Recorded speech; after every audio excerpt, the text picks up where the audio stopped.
I love that song. I really do. Venger. It's a great fucking tune. Welcome in, folks. God, I've been feeling like just ass today. I have no idea why. Oh, I'm sorry. Howdy. Catchphrases. Does that satisfy you, Kursala? Do you feel, hold on.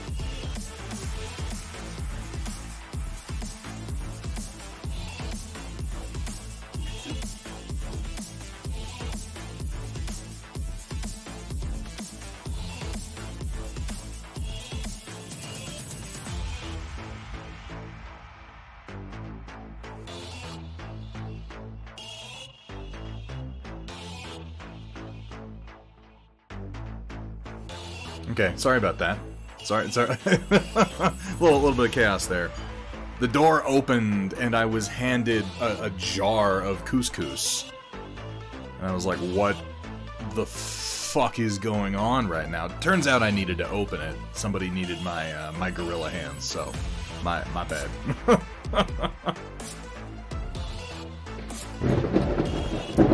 Over a year, just over a year, 13 months, 1 year. 1 month. Now's probably a good time to Square for you to take a moment and just reflect on your choices over the course of the last 13 months. Now, I'm not saying I don't appreciate your patronage, quite the opposite. I'm just saying when we hit these milestones, it's a good opportunity to take a moment and turn our inner eye back upon the path that has led us here. And if you're satisfied with it, then well, I'm glad. I know I am. It's been wonderful to have you here, to Square, and thank you so much for all of your support. 13 months worth of it.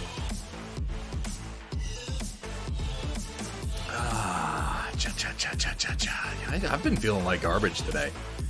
I thought about not going on. I was like, just kind of headachy and a little, like, stuffed up, and I think it's just the weather. I don't know, I had a paranoid moment this morning where I was like, charting everyone that I've been in contact with over the last 2 weeks and thinking about, do I need to go get tested? But I don't know, I'm feeling a little bit better. I took some allergy meds, have a little bit of coffee.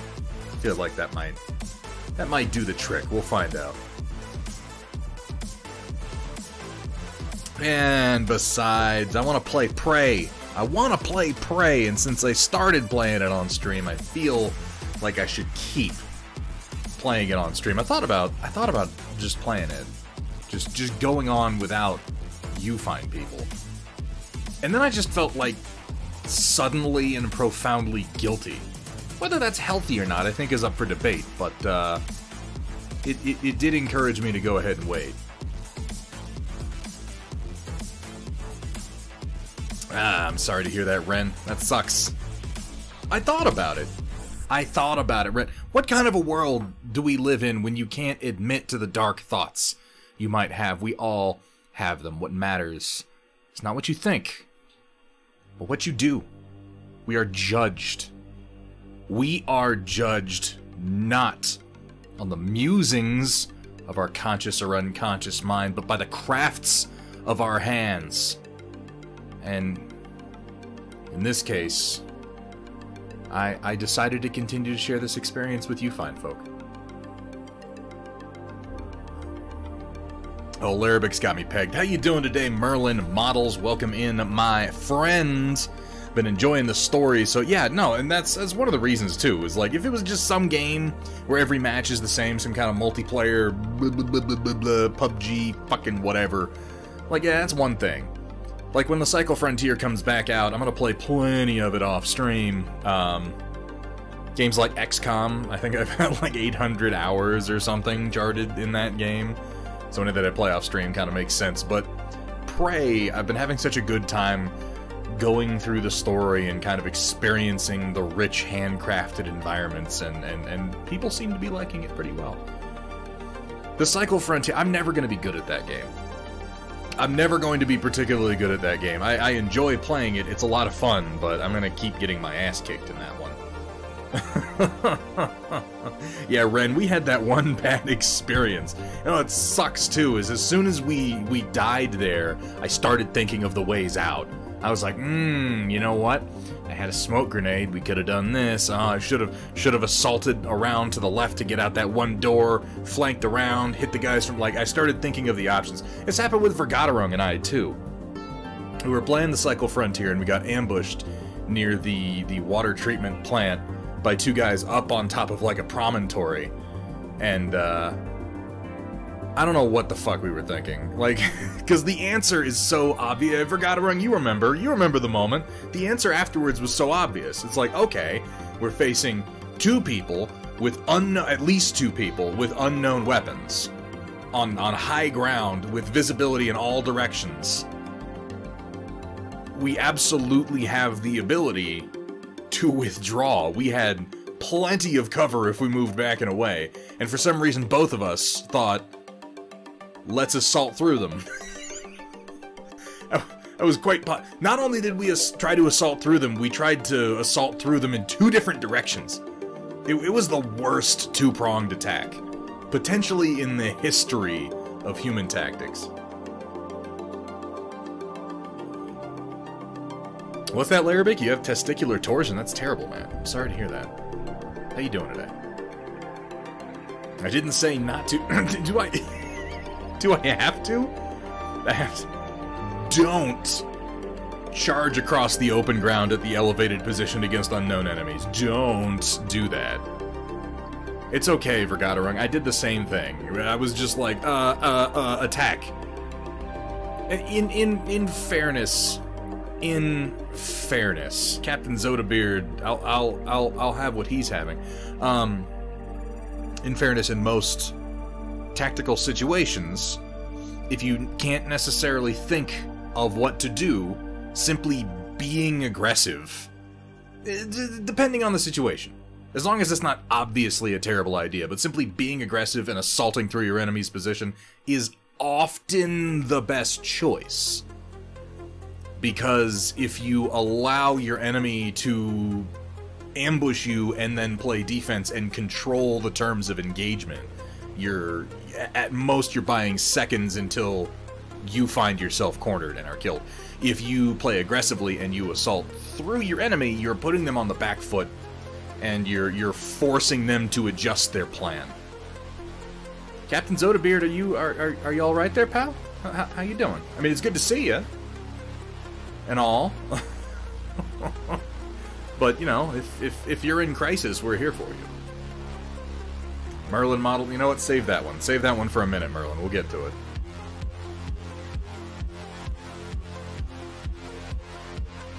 Did you lose a bet, buddy? How is everybody today? What are you all up to? We never stream on Fridays. Is this the first time I've ever streamed on a Friday? Today is Friday, right? Yeah, it has to be. Because tomorrow's Saturday. Either tomorrow or the next day, the first episode of Attack on Titan Season 4 Part 2 starts. And I'm pretty excited about that. Kursala, don't contradict me. Damn it, I'm not paying you to contradict my bullshit.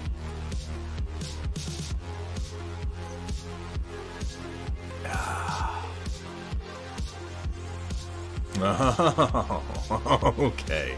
Jesus, Shadowrun. I'll be honest, I have not cracked open an actual Shadowrun rulebook since 2002? I think 2002 is right. It's been a long, long time. The check's in the mail. That doesn't count. That doesn't count. Streaming a movie on the Discord does not count. I'm talking a Twitch stream that we do on a Friday. This has to be one of the first. The handful of first. Playing Satisfactory as I watch the stream, so a good Friday night so far. Oh, Satisfactory. I think I love Satisfactory, And I'm also profoundly terrible at it. And I only know this because I go on the Satisfactory subreddit periodically, and I see what people with better brains than me are able to construct in that game. And what I am struck by is, I think that I don't know exactly what it is. I think I have a very rigid mind. And I don't mean like a well-regimented mind, I don't mean like a disciplined mind, I just think I have a very rigid mind. Because I see the creativity that some people put into their constructions in Satisfactory, and I'm like, everything I make is on a grid. Like that's the best I got. Everything's on a grid, baby. Everything is arranged at right angles, and it's well organized, but it severely lacks in creativity. The last character I had in Shadowrun was a self-loathing racist elf. I remember.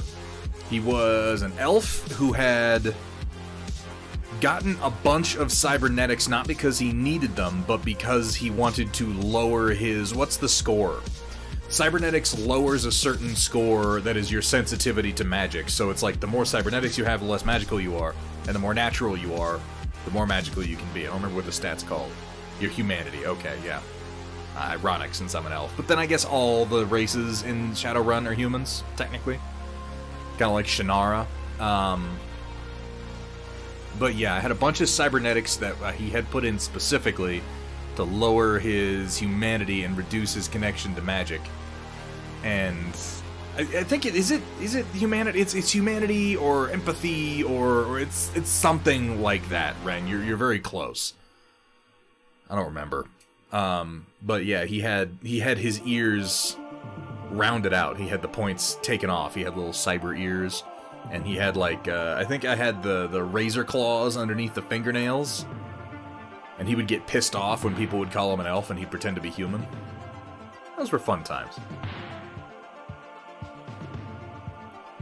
Contemplating whether to do Jackbox tomorrow night or stream The Green Knight. Ooh, I still haven't seen The Green Knight.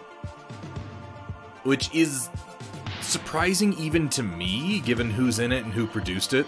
Like, those are usually just dead on for me. Humabu. Yes, that's... I understood that reference. Anybody watched any good movies lately? What did I just watch? I just watched, well, I've been watching all the Spider-Man movies for some stupid fucking reason. I don't know, like, you know, the new Spider-Man is gonna be coming out on Starz. I guess probably the next month or so. So some part of me is just like, I'd very much like to watch the Raimi Spider-Man movies. So I did. I watched the first and the second one, because fuck the third one. And then I was like, you know, I think I only watched Amazing Spider-Man one time. So I watched it last night while I was working on my art tablet, and that movie's a piece of shit. Like, it's so fucking bad. I just, like, I like Andrew Garfield when he's in the suit and being Spider-Man, but literally every other part of the movie was fucking irritating. His Peter Parker is awful. Sally Field as Aunt May is awful. Uncle Ben is the worst. I think the only good thing in that movie was, like, Dennis Leary. Other than that, I don't understand the appeal at all. The whole story was asinine. Even the way he gets his powers is fucking annoying. Like, you have a Spider-Man movie where the scene where he's discovering that he has Spider-Man powers, he discovers it by accidentally sexually assaulting a woman in the subway and then beating the shit out of the guys who try to stop him from said violent sexual assault. And I guess the humor comes from the fact that he's like, oh, I don't mean to do this, oh, I'm so sorry, but the objective reality of what happened is horrifying. And, like, this is the scene that's supposed to make me sympathize with this character and his plight, but all I got from this is that Andrew Garfield's Peter Parker is a douchebag. So yeah, I've been watching those, kinda in preparation for watching, not Far From Home. I just watched Far From Home. No Way Home, I guess, is the new one, right? And then, as a complete departure from that, like as a palate cleanser for all the Marvel bullshit, I went ahead and watched I Am the Pretty Thing That Lives in the House, which was, I believe, written and directed by Osgood Perkins, who is the son of Anthony Perkins, who you may know as Norman Bates from Psycho.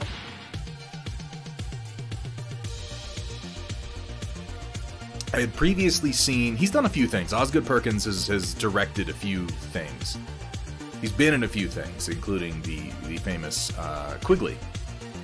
With that's the movie where Gary Busey plays a dog. It's not a great movie. But I had previously seen and really enjoyed the horror. I guess it's a horror movie. It's more of a psychological existential thriller,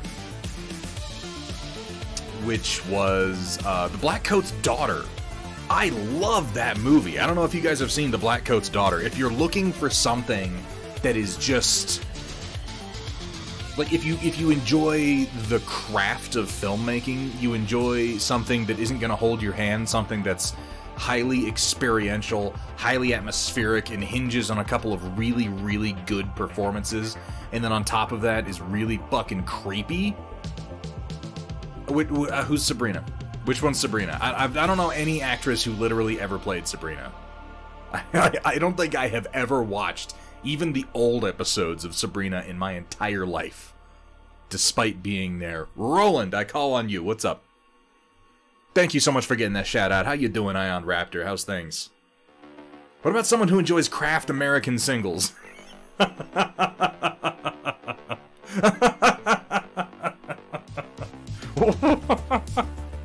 That really narrows it down, doesn't it, pun expected? What about someone who enjoys craft American singles? Just by themselves. Just right out of the wrapper.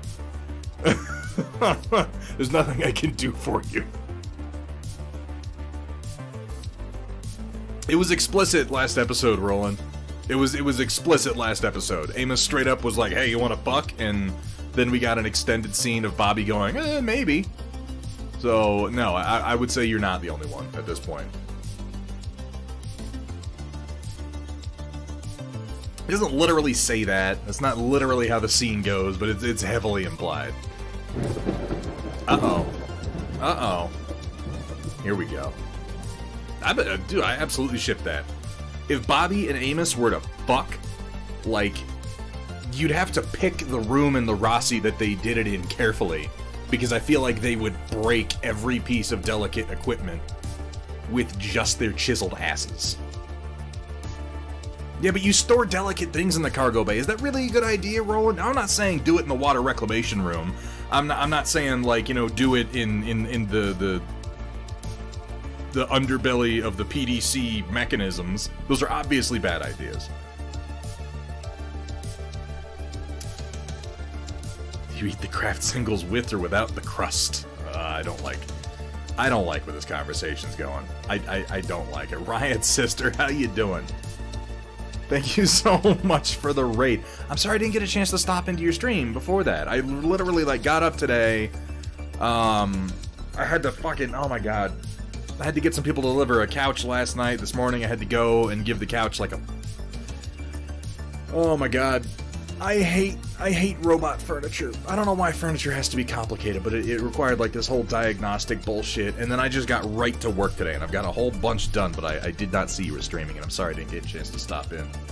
How you doing, Riot Sister? How was your stream? I'm talking about Osgood Perkins, okay? We're not playing Prey yet. We're talking about Oz Perkins. We're talking about The Blackcoat's Daughter. We're talking about I Am the Pretty Thing That Lives in the Fucking House. Damn it. They're good movies. Have you seen them?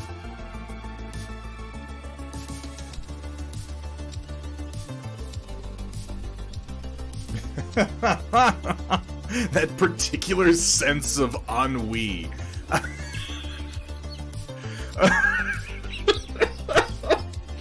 Oh, I'm glad you're feeling well enough to stream, Riot Sister. Ultimately, the fact that you got up and sat down and turned a camera on yourself and turned on the stream and Even if you didn't really feel up to doing a whole lot, this is a good sign. This is a good sign.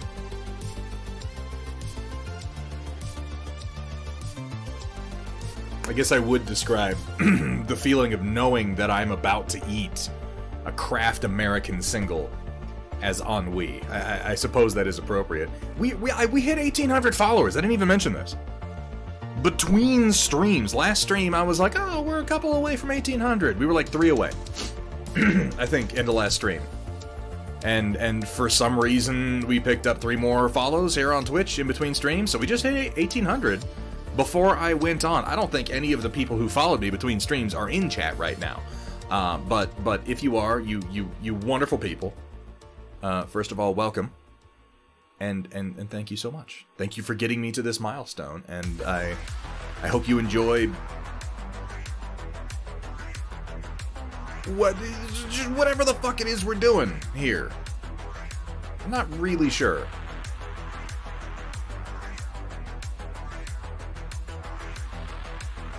I do have a robot couch. We got it thinking, oh, all of these crazy electronic features are going to be really convenient. And they are. Right up until any of the numerous moving parts or electronic components breaks. And then it's a goddamn nightmare trying to get them repaired. It's expensive, and it's difficult, and it's all proprietary. And never again. Never again. I will not buy furniture that is not purely mechanical and simple.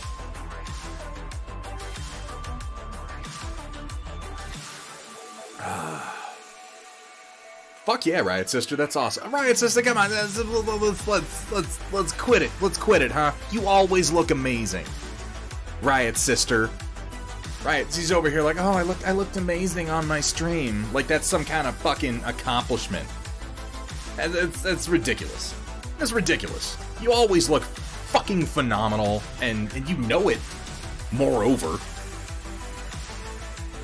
we're just trying to rub it in. I'm over here looking like a schlubby bag of shit. Ugh, making me all self-conscious.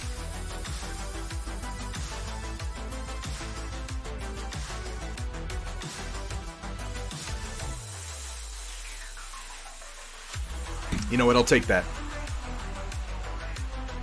I'll take that. I'll eat that crow. You're absolutely right, Riot Sister. The fact that you woke up and you felt like streaming and you sat down and you turned things on and you looked at yourself and you went, fuck yeah. That's awesome. You deserve to feel that every day. Because it's just true. It's you just recognizing the truth. And I'm glad that you were able to do that today. Sometimes it takes a little bit of perspective to get us there, you know? Well, yes, that is where a schlubby bag of shit would in fact come from, Riot Sister. Congratulations on nailing down the causation there. Voxel Forge, how you doing today, man? Ion Raptor, I am more than pleased to have your lurk. You get yourself some din-dins, man. It's about time for me to get going.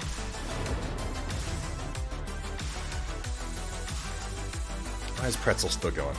Shut up, Pretzel. Ooh, there we go. Hey, Rio, how you been, man? How's stuffs? Let us continue our game.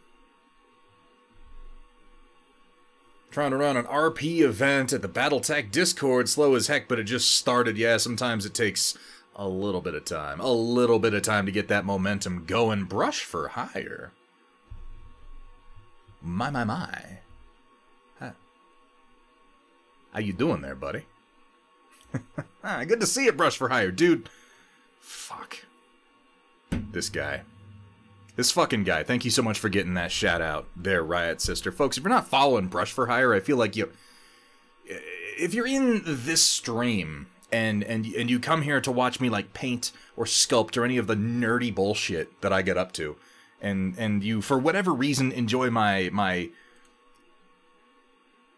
hazardous atmosphere conditions and my like edgy contrarian takes on basically everything related to pop culture, and you're not following Brush for Hire. God, this has gone on a really long time. I feel like you must just be new to Twitch. It is hard to be here, be involved in the painting community and content, and not know who Brush for Hire is. And if you're not following him, you are doing no one but yourself a disservice. Go drop that man a follow. Check out his next stream. Amazing painter. Really cool dude. Kind of a jackass. But I don't feel like he is going to fault me for saying that in any way. Unless he is right now. In which case, maybe we're in a fight. I don't know. You know, we'll find out. That's part of the excitement of being here. How you doing today, Brush for Hire? I'm glad to hear that. He does, doesn't he? Doesn't he? I have no idea what I'm doing. I'm just going to rocket out into space and we're going to figure out where we're going next. He really does, Brush for Hire. He lords that fucking oil painting. He's like, oh, come oil paint. It's going to be easy. And then you get the oil paints and you try it and you're not amazing at it right away. And he's like, oh, no. It's really simple. Just do these few things. Just have a bunch of practice and do it for a really long time. Fucking pun expected. I swear to God. Like that made... Yeah, I don't think it would, Grinning Idiot. I really don't. Something tells me that's only going to draw people in.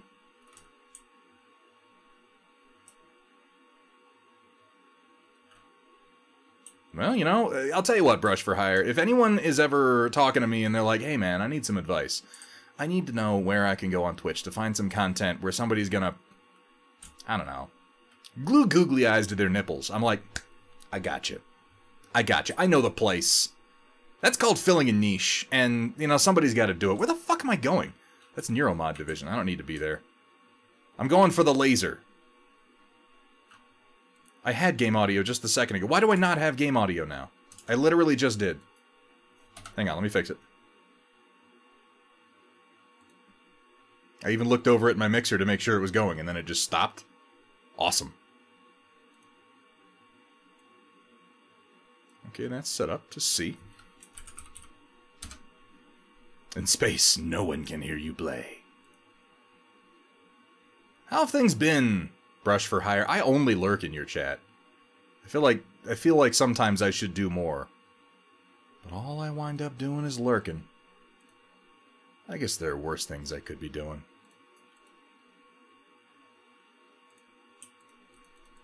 Still nothing. What the hell? What are you doing? What are you doing, Prey? What's your malfunction? Let me reset this.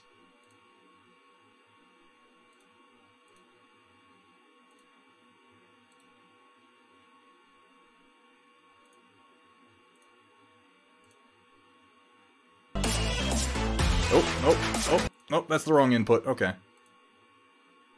And still nothing. What is happening? Let me swap my outputs here. This is a really good stream so far. Do you like the silence as I desperately try to figure out what the hell's going wrong? It's probably pretty engrossing.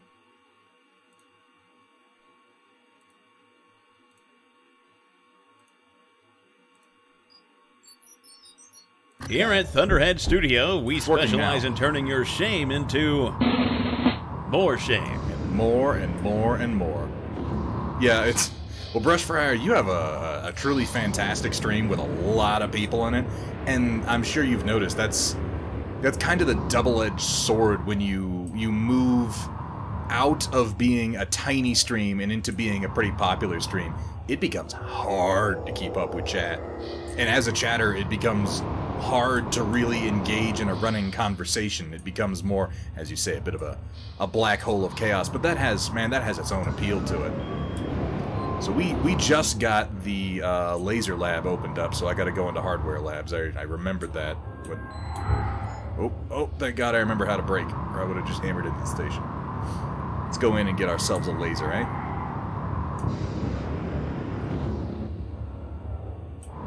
Remember how to do zero-G maneuvering here. How you doing, Xandershade? Good to see you. Need some advice. Oh, hold up. That's the wrong button. Oh, need some advice. Need to find a channel to watch that would reiterate how awesome the elbow rocket is and point out each and every flaw in Star Wars as it so happens. As it so happens, we've got you covered, Rio. Elbow rocket! Now!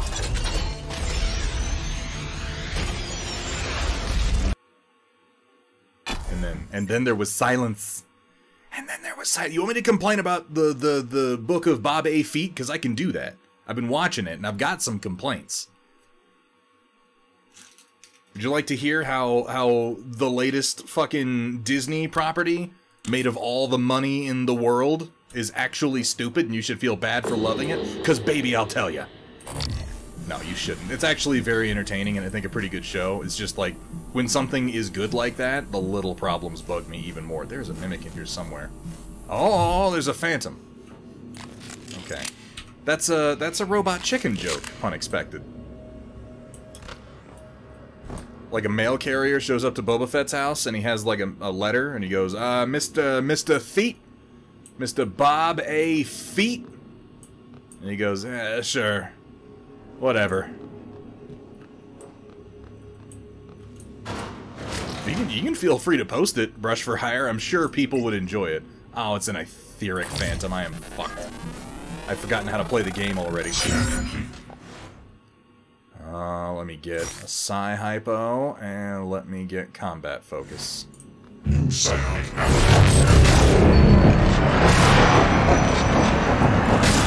Where you going, fucko?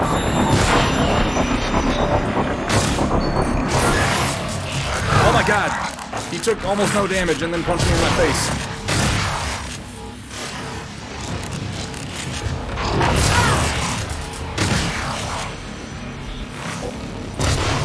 This game.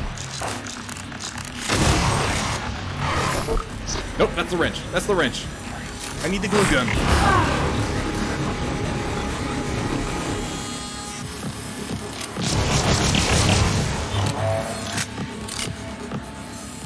Okay.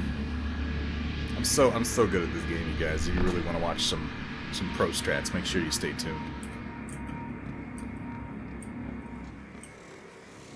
Do you Rio, you feel pressured when I'm doing art streams to do art? I mean, I guess that in a way that's a good thing. In a way, I feel kind of honored. I do love your art ever so much. God, I need to upgrade all my weapons. Apparently, this is awful. Is there a fucked up operator?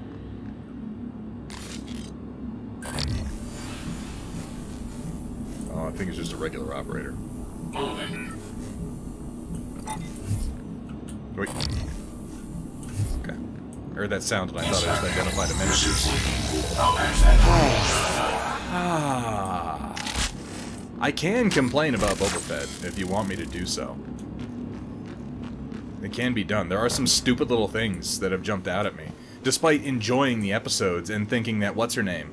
Jessica Biel's as a Twi'lek is like... Just, oh my god.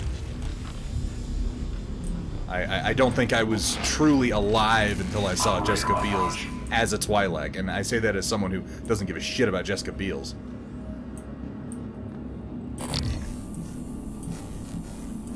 Can I open this yet? I know I need repair 3. What do I have for Neuromods? Can I take repair 3 yet? I need 8. I have 6. I'm not far off. Can I make some?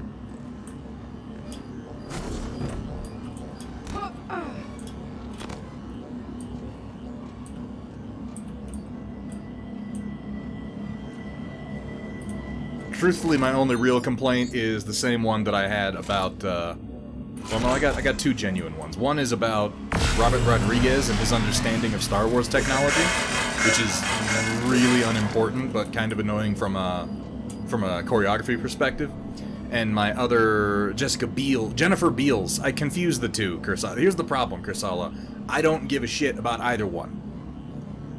So I just like meld them into one person in my head. Jennifer Beals. That's the one. Yeah, sure. The Flashdance, of course. Yeah, I know that. How could I not know that? That's something I definitely know about.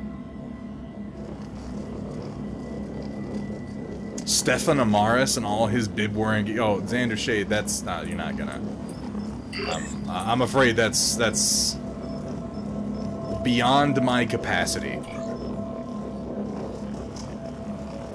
Oh, I can make things to relieve my trauma that I don't currently have. That's something. No, I'm a child of the 90s. This is, at this point, should be well known.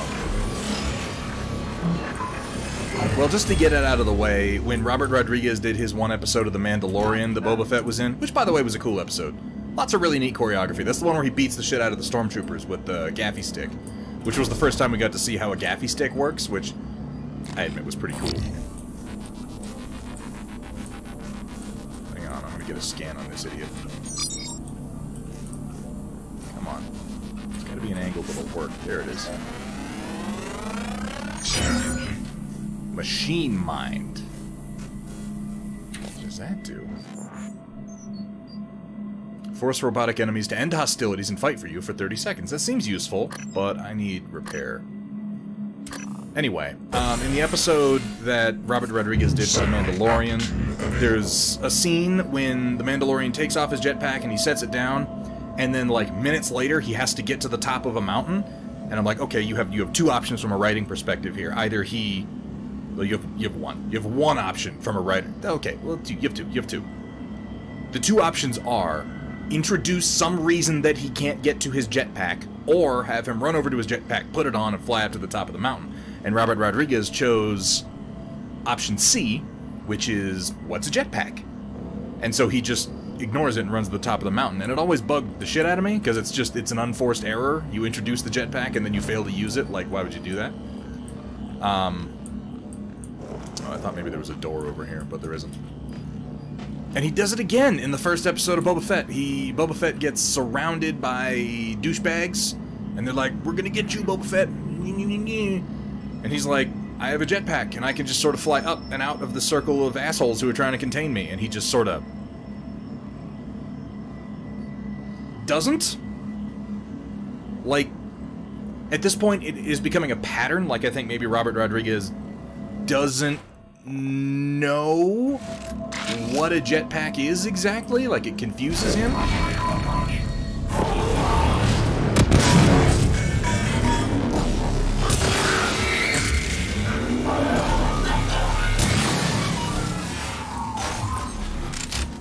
Yes, he has a backpack missile. He also has wrist-mounted missiles, which he uses in that episode. He fires a wrist rocket. And he has darts in his knee pads, which, by the way, I think is hilarious, because that's a reference to the old... Oh, nice, Typhon lures. Somebody was chilling back here. That's a reference to the old, like, Star Wars illustrated... what were they called? Magical cross-sections, or whatever the hell it was. Those books that showed him having dart launchers in his knee pads, despite the fact that that makes no fucking sense. So, okay, that happened, and then... My other real problem with the show is part of the Dances with Banthas storyline that's going on as part of it, and I won't go into any details of it. It's not really a spoiler because it's obviously a part of the Mandalorian episodes that introduce Boba Fett, but he's like chill with the Tuskens in the show. And they're doing kind of a cool job of... And I really like the part where they're like, oh, the Tusken Raiders are misunderstood. They're not savages. It's just that they're, you know, in touch with their environment, and they have a deep cultural and spiritual connection with the planet of which they are a part. They live the ways of the desert, and they don't care for the ways of the Outworlders, and I'm like, oh, this is interesting. It's Dances with Banthas, all the way down to him going on, like, a spirit quest. And I'm totally with it, right up to the point that Boba Fett, like, shows up with a speeder bike, and he's like, I have brought you speeder bikes, so to use for this thing that we have to resolve. And their reaction is, what is this magical thing? And they start, like, whacking it with sticks, and they're like, I don't understand, it goes fast? How do? I'm so confused by this machine. And I confess that irritated me a little bit. You're asking me to accept that these people have had a culture on this planet for literally thousands of years, alongside other intelligent species that use speeders constantly. Now, okay, you want to tell me Tusken Raiders don't use speeders for reasons? I'm fine with that. I am fine with that. Like, they use Banthas because you know, they don't have access to repair parts, they don't have access to machine shops, they can't buy things. That's fine. These aren't really spoilers, Kersal. I'm not going to talk about what they do with any of this shit. In fact, I've revealed the last of any kind of plot point. At this point, I'm only complaining about what I've already said, but I apologize if that spoils anything for you. Again, this is all stuff that's really already in The Mandalorian.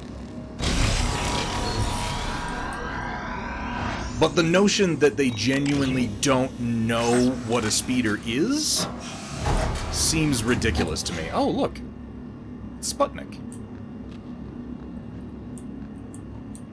I don't know, Zombie Breath. You know what? I tried to ban him a long time ago. Don't tell him. I guess it just didn't take. But, you know, here he is. We've just got to deal with it now. Sorry, Zombie Brush. I'm joking. I'm joking, Brush for Hire. Please don't hate me.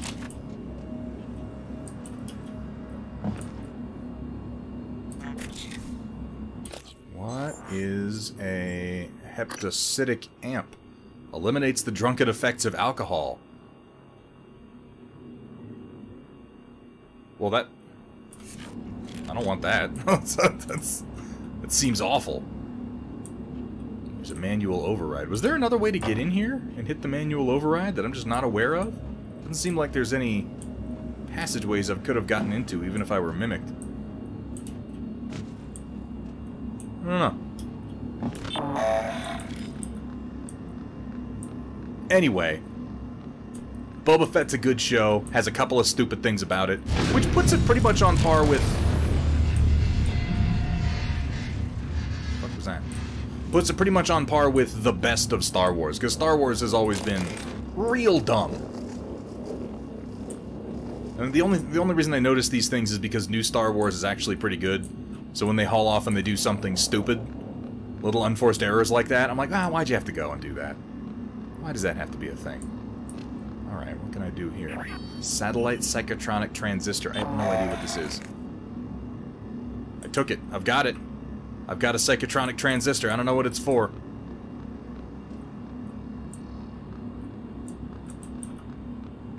Oh yeah, there's a Wookiee in the show. I think he's a Wookiee from, like, the comic books, too. I don't know. I never read the comics. Alright, let's go to the Beam Laboratory and get ourselves a laser. Oh! I thought of that as the door opened.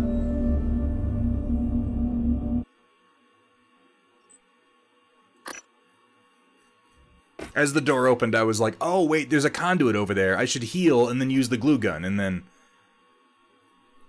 It killed me. I can't bring myself to rage about the new Matrix movie. I gotta... You know, you want a real hot take? You want a spicy fucking take that you might not be expecting, Punexpected? I liked The Matrix Resurrections. I didn't expect to like it. I, in fact, went in expecting to loathe it. And, it was fine. It was much better than I expected it to be. Possible commission for a scratch-built 9-inch tall mech build. Ooh, Brush for Hire. If you paint some mechs, baby, you gotta let me know. I want to see that.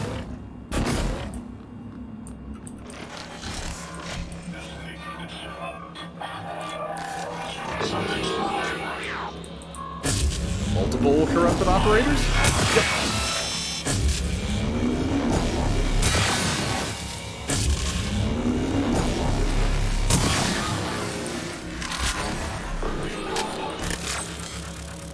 I love my little disruptor gun. Get away from me. Your fucking lasers.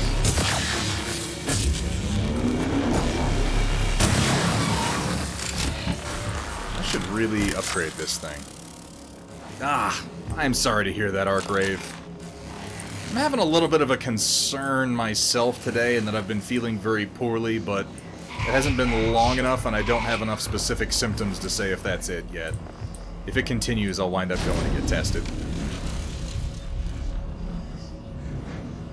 You enjoyed and hated Don't Look Up. I still haven't watched Don't Look Up. Everyone seems to think it's worth watching. Brush for Hire likes boba tea. Is boba tea good? I've never had it. Doesn't it have, like, something gross in it? It's like tea, and there's, like, sugar, and then they, like, float... something disgusting in it. I'm not sure what it is. Is it tapioca?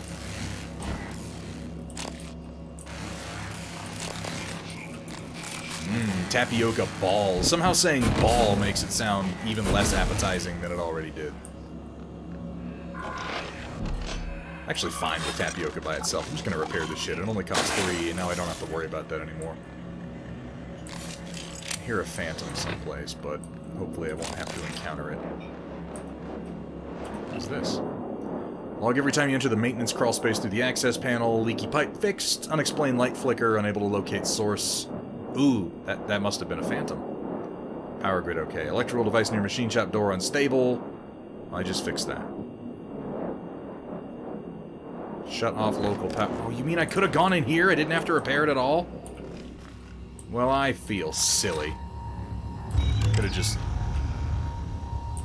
pushed that button. Oh, but now it's creepy in here. No, never mind. Let's turn the power back on. It's too creepy. I've heard good things, Brush for Hire. I keep meaning to watch it.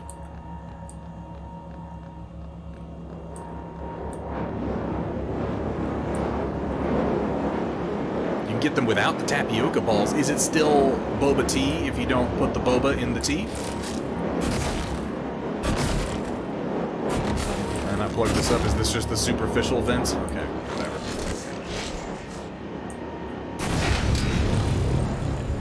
Oh, this is the ballistics lab. The Q-beam lab is upstairs.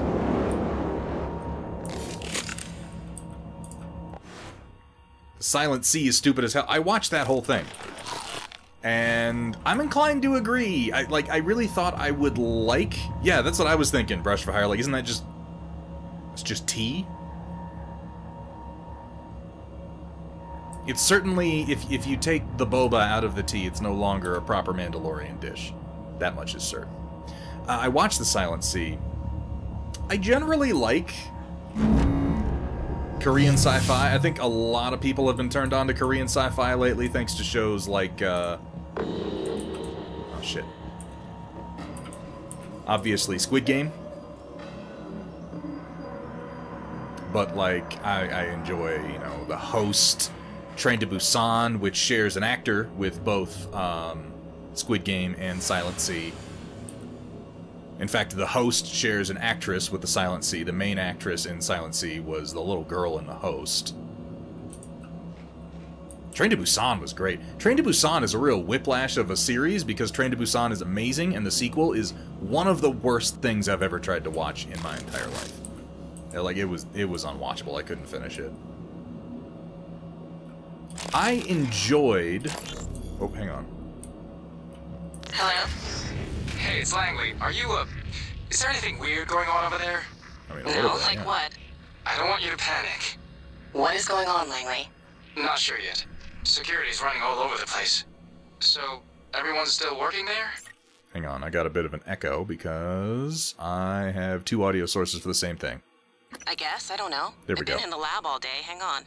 I'm looking now. I don't... What was that? Oh my god, I think we just lost 2 labs. What? I have to go. Was that when I was escaping from Neuromods? I'm not sure. Oh, did you check it out, WJ? I'm glad to hear that. Is Space Sweepers good? I keep looking at that one, and I'm never sure if I really want to watch it or not. Like, it looks entertaining, but it also has this kind of schmaltz about it that makes me nervous.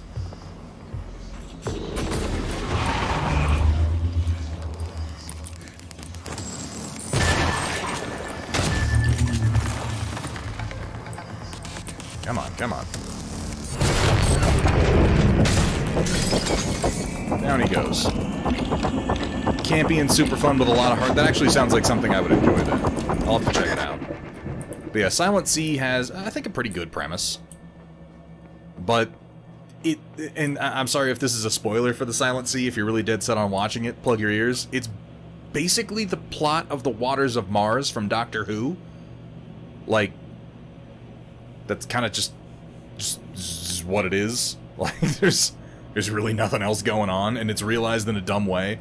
And I think I really lost the show as soon as there was, like, again, plug your ears, I'm sorry, a mutant little Asian girl with the dark hair that hangs in her face who's strong enough to rip off human arms, and I'm like, oh, this is stupid.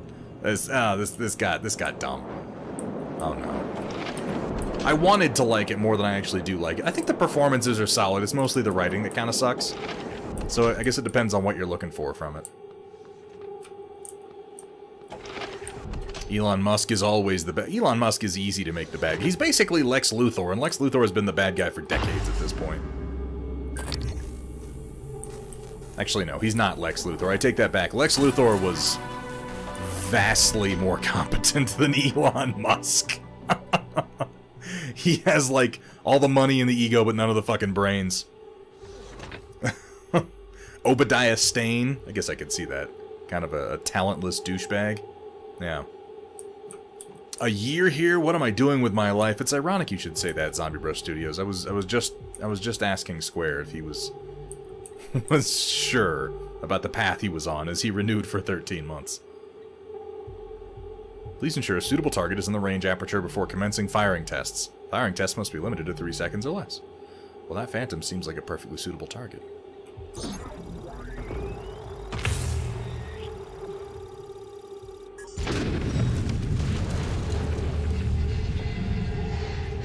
It undid him.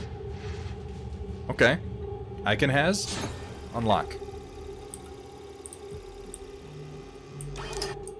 I guess that's true.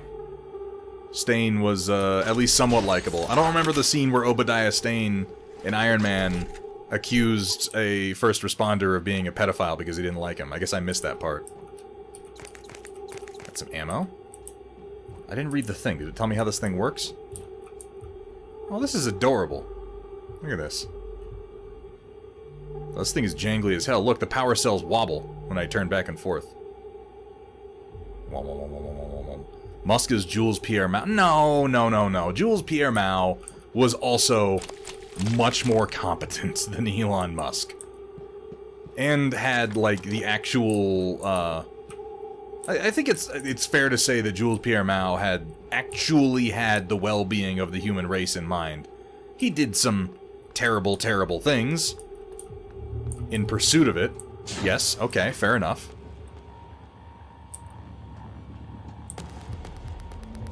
Ooh, hold on. How about I can go through there? Trying to get back to his home planet like Poochie? I wish he would.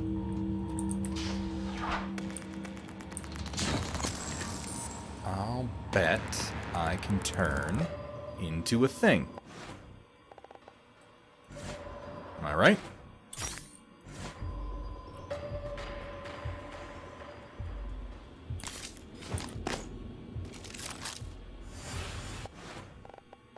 Let's set it up so I can swap between Q-beam and glue gun quickly. Get a reload on this. Turn into that. Boink. Let's just go ahead and slip in here real quick. No big deal. Don't worry about me. Where the fuck do I go from here?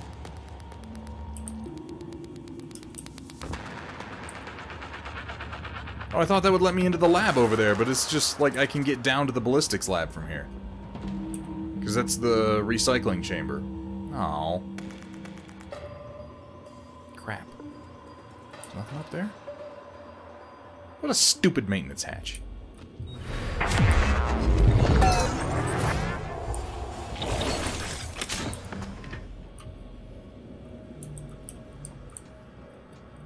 Trying not to use the laser until I upgraded. Ammo is scarce. I picked up a bunch of it, but I'm not sure how fast it eats through it. I was hoping to get into that room. What's up, Lane Carpenter? How you doing, pal? Don't have a key card for the black box lab.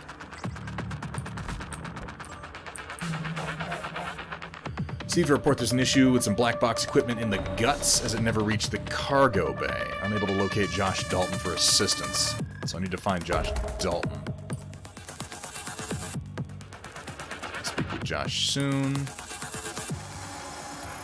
Oh, that's right. We read these emails. Josh Dalton has been a dick to Lane Carpenter, who is unfortunately now a horrible goo zombie.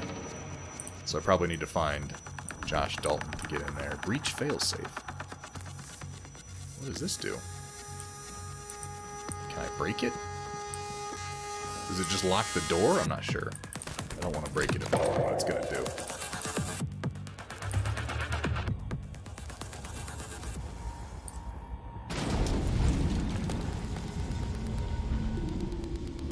Josh seems like he was maybe a bit unhinged. That's okay, man. We're all little nuts in space. Alright, so I have to find Josh Dalton and probably get to the guts to continue. Ooh, shit! There's two of them out there. I don't want to fight them. I think we'll just leave.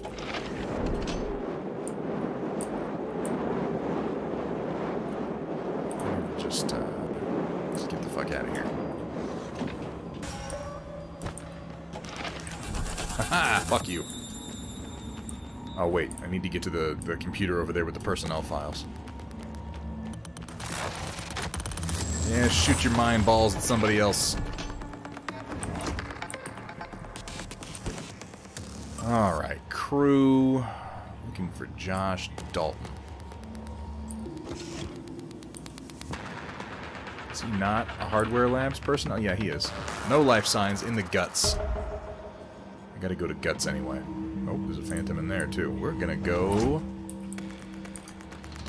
through space to get back there. That's how I got over here anyway. The fewer phantoms I have to fight, the happier I'm gonna be. I have no idea what the hell that thing does, but I got it.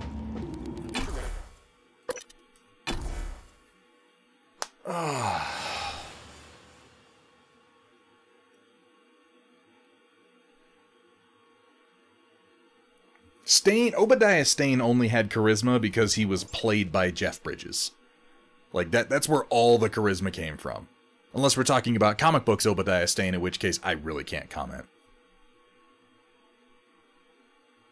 But I mean, anybody played by Jeff Bridges is gonna have a certain amount of appeal. Microgravity detected.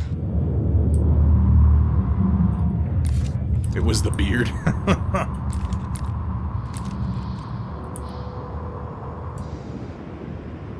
It was the bears in his beard. I think you might be onto something, right, sister? Also, I'm so sorry. There you go. Hello there.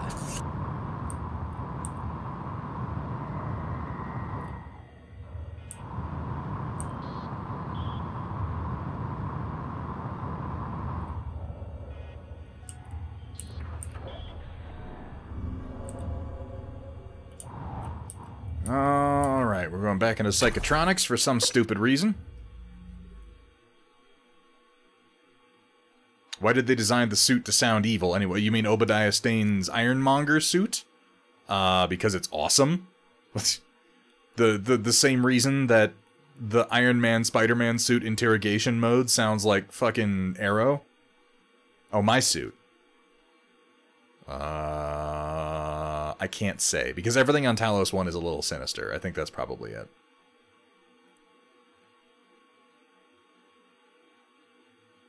It's true. It's true, right, sister?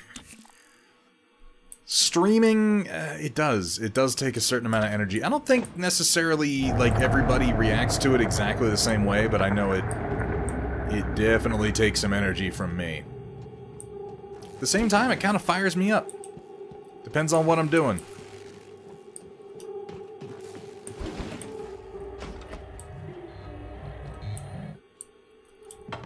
Dr. Yu. Dr. Me. Charge me up, science operator. Scanning. Neuroimaging shows your mental resources decreased. You should feel more alert. Is Walton Goggins still over here, or did he leave when I exited the area, I wonder? No, Walton Goggins is still hanging out. He's not even dead. I seen one of the other volunteers come through here. A big guy. Bastard wouldn't let me out. Now I'm glad he didn't.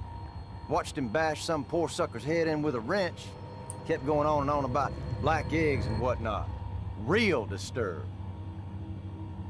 I ain't never seen creatures like that. Where'd they get them? Bottom of the ocean or something?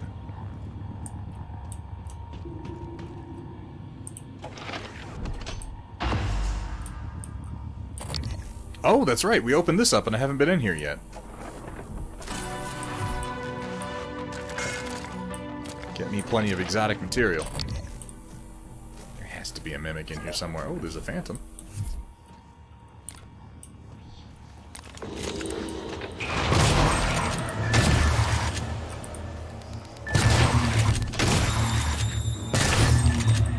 Fucking die already? How much ammo do I have? I need to be a little bit more conservative.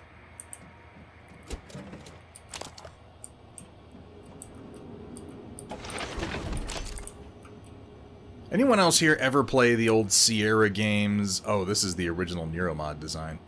Yikes. Anyone here ever play the old Sierra games, Space Quest? I think there were like 5 of them. The Adventures of Roger Wilco, Space Janitor. Yeah. That's the business. Ooh, you little fuck!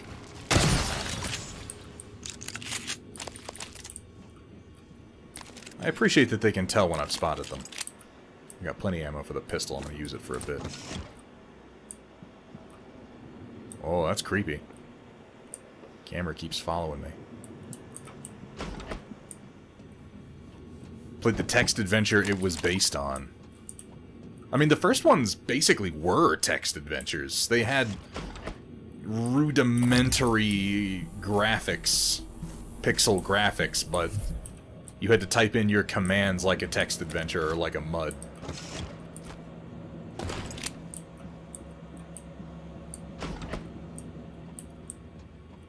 I have the Space Quest collection on CD-ROM that I bought at like an what was it, an electronics boutique?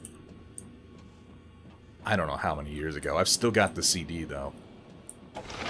I could probably play through those again. It has been a long time. I don't think I ever beat, like, I remember I beat Space Quest 4, The Last Mutation. I remember the ending of that one. Oh, there's a manual here that I never read. Okay. I don't think I ever beat, like, Roger Wilco and the Time Rippers. I remember starting that one, but I don't think I ever finished it. I used to play MUDs, pun expected. Those things were... I was gonna say they were great. They were adequate at the time.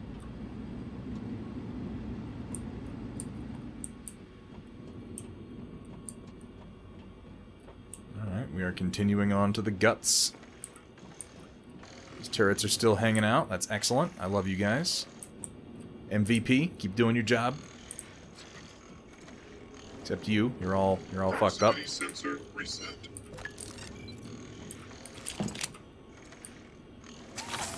Deploying. I can fortify these for only 3 spare parts. Structural upgrades detected. Thank you. Okay.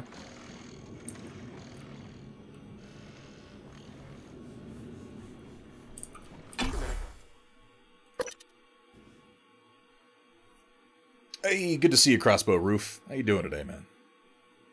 Ingram, more like ingrown. I don't get it.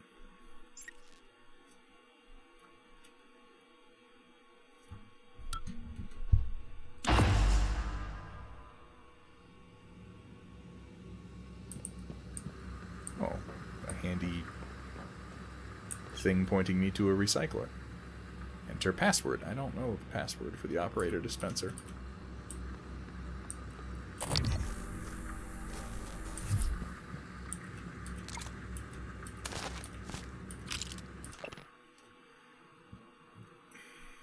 Comes a time in every man's life when he looks toward the future. Our eraser marks. What would you do? Would you do me the honor of accepting this proposition of affection and stupid eraser marks? Oh. Chaste, unrequited love. Electrical fault still an issue in subsection 19. When will the replacement electrical components be available so I can finally get this repair underway? Understand I cannot leave this subsection offline at all times, correct? Meanwhile, having navigate around fan vents is not ideal. I feel certain that's something I'm going to have to deal with here. What is that? Oh, okay, that's a quest item. I'm carrying a lot of bullshit right now. Let's get rid of some of this. I'll keep one stack of booze, but if I've got anything else, I want to dump it in there and make sure I use food. I've got plenty of bullets. Plenty of darts. Let's get rid of this lime. It's taking up a lot of space for only being one.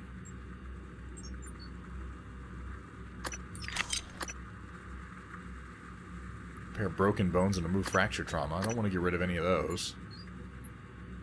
Don't have any duplicate weapons that I can see. No? Okay.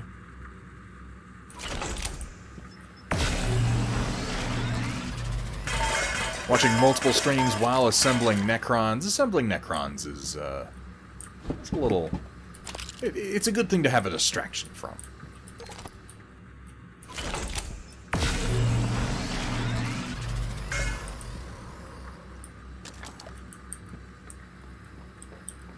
Maybe we should do Space Quest at some point. It's been a long... I feel like I'm going to get really frustrated playing those games, though, particularly with how old they are. Ooh. And we're floating. Eric Burger.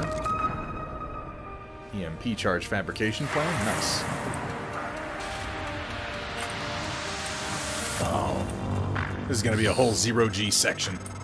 These tunnels run the entire length of the station, mostly conduit carrying the bare necessities, power, water, air.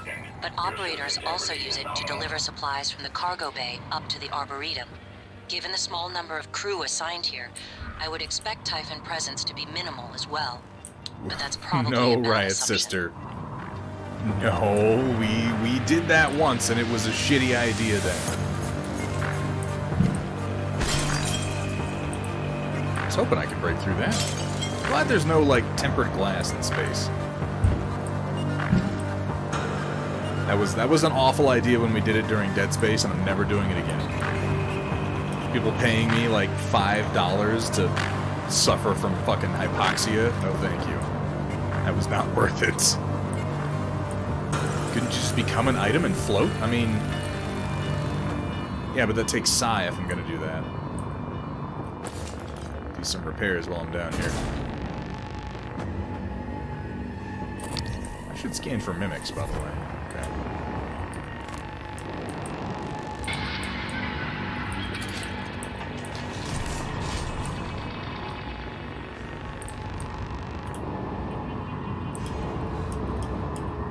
Hey, what's up, Dwegom? How you doing today, man?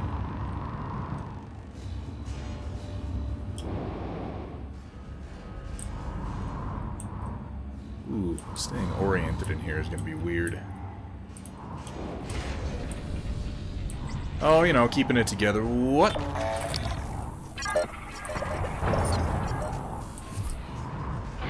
Oh, it's one of the things that makes the little poppers. Okay. I came through the door and it was right there. Jittery as fuck. Oh, why for? Hopefully nothing too bad.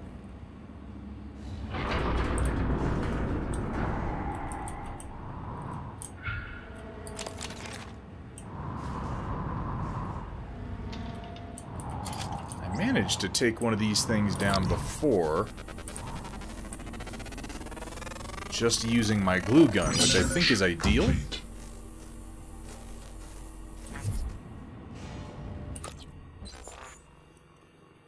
Outer layer of each cystoid nest, made up of an exceptionally thin layer of the same material that makes up most Typhon, the goo. Nest appears to be just as fragile as the cystoids themselves.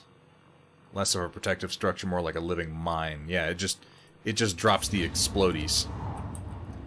But I think if I hit them with even the glue gun, they'll go pop. Which is great, because I don't want to spend ammo on them.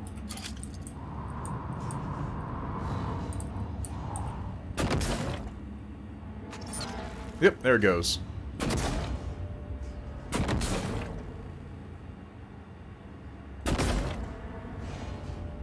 I'm hitting everything but them, unfortunately. Oh, yep, that works.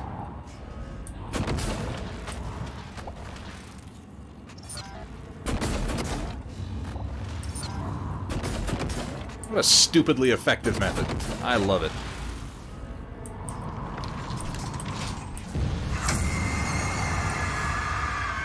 It just blew up for no apparent reason. Had an interview today for a promotion. Potentially a 30K bump. Damn, Dwagom! That's fucking fantastic, dude. Good luck with that, and thank you so much for the gift subs. Holy crap, Dwagom. Feeling a little generous today, are ya? I'm glad you're feeling good, man. That's awesome. Going out to Sphere, the Joy of Painting Minis, Wombat Combat Prime, the ever-present and not at all sarcastic, unexpected painting, and Voxel Forge. I hope you guys enjoy not having to watch commercials and getting to use our fairly asinine voice clips courtesy of Chaotic Harmony. Oh, I just missed that one, apparently, and now I can't hit it. Hey, Sumatha, how you doing today, man? I'm just gonna avoid the fire. How about that? Let's just not go near it. Is that a good strategy? Mission dampening coil.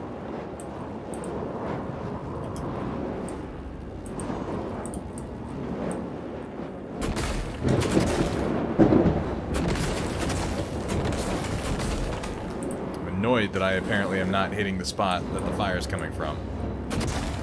There we go. Can't loot that. No loot from the cystoids, that's good to know. Well, this is like sci-fi space. It might not be truly high oxygen. I don't know what their mix is here.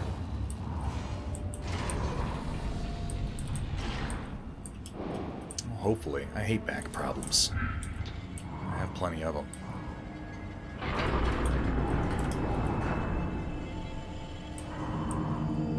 No. Josh Dalton's 300 meters ahead. Got one. I like how the momentum of the glue gun can actually move things around in the microgravity.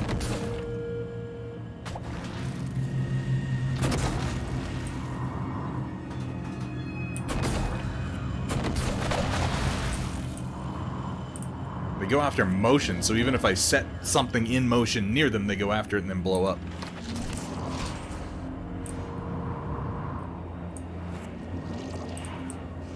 Ooh, there's one.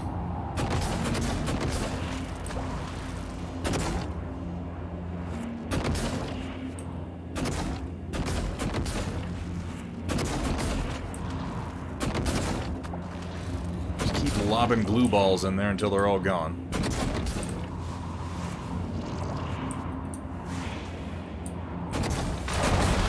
Oh, there they go. And they busted a pipe. Good job, guys. I'm sure whatever fucking hive mind you're a part of is very pleased.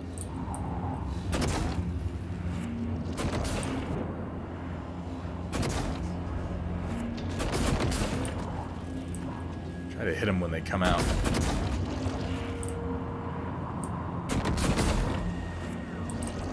Make sure none are... I'm not coming up on any without seeing them.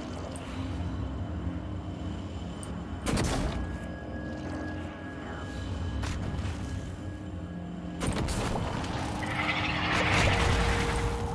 don't know what the fuck that was. Thank you so much for your support, by the way, Dwagom. I really, really appreciate it. This whole streaming thing is pretty great. And it being a nice little supplementary piece to keep me in hobby supplies. Keeps me motivated, keeps me moving, and I'm always glad to hear that what I'm doing here might motivate you to do a little bit of your own artistic maneuvering. Artistic maneuvering? What the fuck is that? I'm just saying words at this point. I should have checked to see if that was a mimic before I picked it up. What did I miss? What's up, Automat? I found a laser. And now I'm in the guts, and we're continuing on with the main storyline. Word salad is my specialty.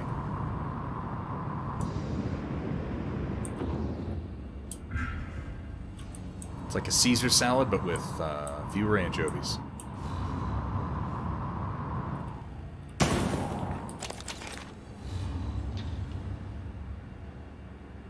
More hidden cystoids? I'm not seeing them, but... And if I saw them, I guess they wouldn't be hidden.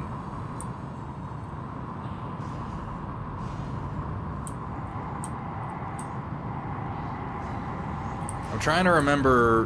What was the saying? What was the phrase that they used in Ender's Game to help people get over how disorienting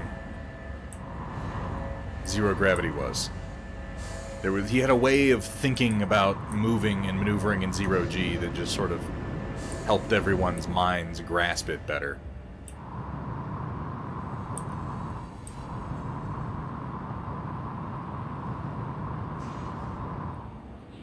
There you go. The enemy's gate is down. That's it. Wait, I was just down here, wasn't I? Yeah, that's just another way to get into the same... Okay. So essentially where you're going is always down. You're always falling. Yeah, just imagine you aren't shit at this.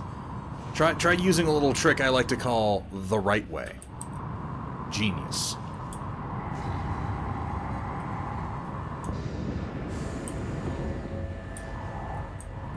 Oh, my camera stopped. God damn it. I don't know why it does this. I literally have no idea. Eventually I'm just gonna have to get a proper capture card so this will stop happening. Piece of crap. Let's deactivate you for just a moment. Boom. When watching Thunderhead stream, you may feel the urge to do the cha-cha, because he likes to slide it to the left, and then slide it to the right, and then hold it off screen entirely. There we go. Come on, Thunderhead, put it back on camera. There we go. We are back.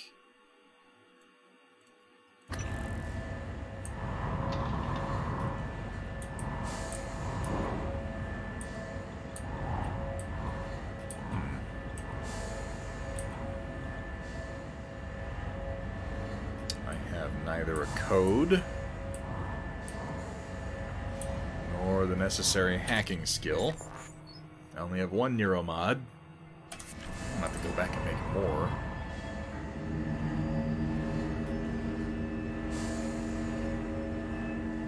The vent, not down there. Huh.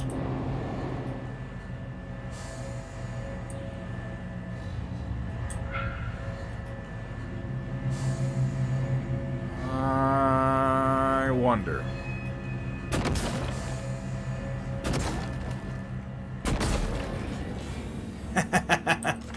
Hey, that's pretty cool.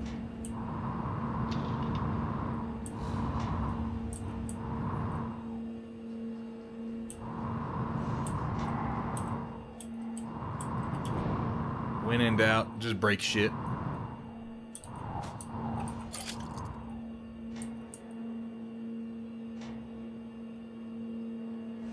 Corvo Canister Company, established 1798.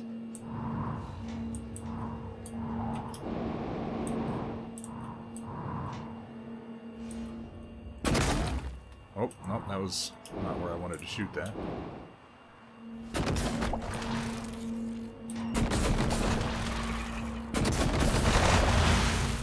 There we go. Clear-ish. God, this keeps making me want to, like, crane my neck around to look places, but I know that can't work. Is there a manual release? Yes, there is. I might as well do that.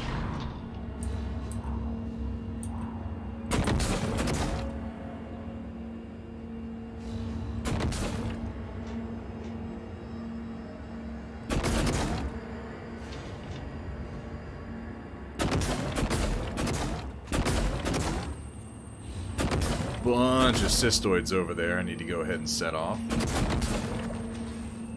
Down here too.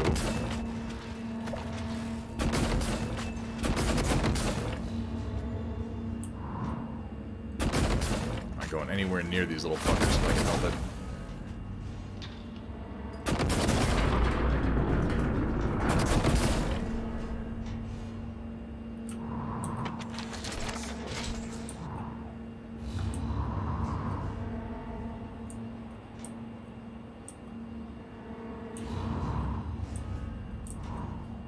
Conceivably. I know Orson Scott Card is a bit of a shitlord. I don't totally understand. Well, that's the question. Is it a... I mean, we like to use the phrase ban, but in reference to including literature in a public school library, it's less of a ban and more a question of inclusion. Because if you are including something in an academic library, it's not necessarily an endorsement of its content, but it's certainly a recognition that it's something you want to teach.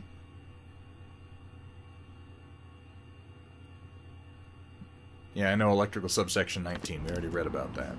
Oh, a little radiation. A little radiation, no big deal. I've got some radiation shielding. I should be fine. Cystoid nest down there. I don't know that I feel there's really anything academically worthy in Ender's Game, having read it myself at a very young age. Particularly not after I read some of Orson Scott Card's other work. It's okay. Hey, what's up, Gus Schultz?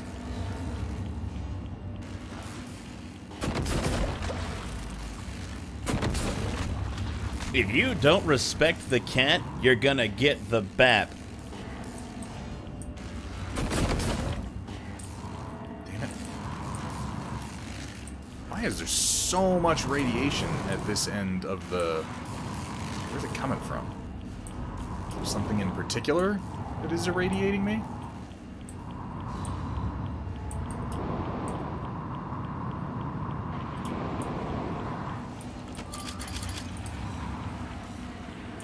Seem like it. It seems like it's just a general radiation. I've got some anti-rads, so as long as I don't stay here too long, I should be okay. Oh my god, that one was active. I thought those were inactive. When watching Thunderhead's stream, you may feel the urge to do the cha-cha because he likes to slide it to the left, and then slide it to the right, and then hold it off screen entirely. Come on, Thunderhead, put it back on camera. How you doing, Okoro? What's up, man? I think it was the cystoid nests. I think they're radioactive. Because I destroyed them and now I'm not being irradiated anymore. Fucking die already.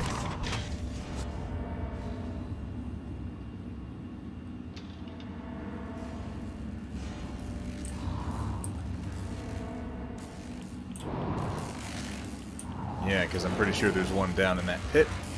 And it's irradiating me as I get closer. There's also that fucking thing. Let's go ahead and glue that for the moment. Yep, there it is.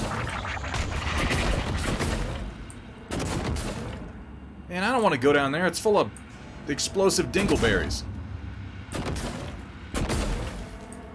I can't get an angle on.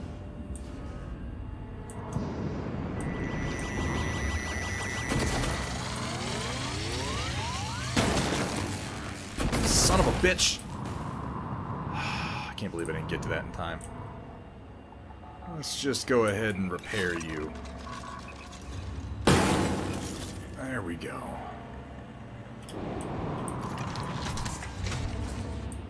Now I can just use the door and I don't have to go through exploding tunnels central. Might avoid some of that food I got. Remember my son reading Atlas Shrugged and laughing out loud how silly it was. Yeah, like...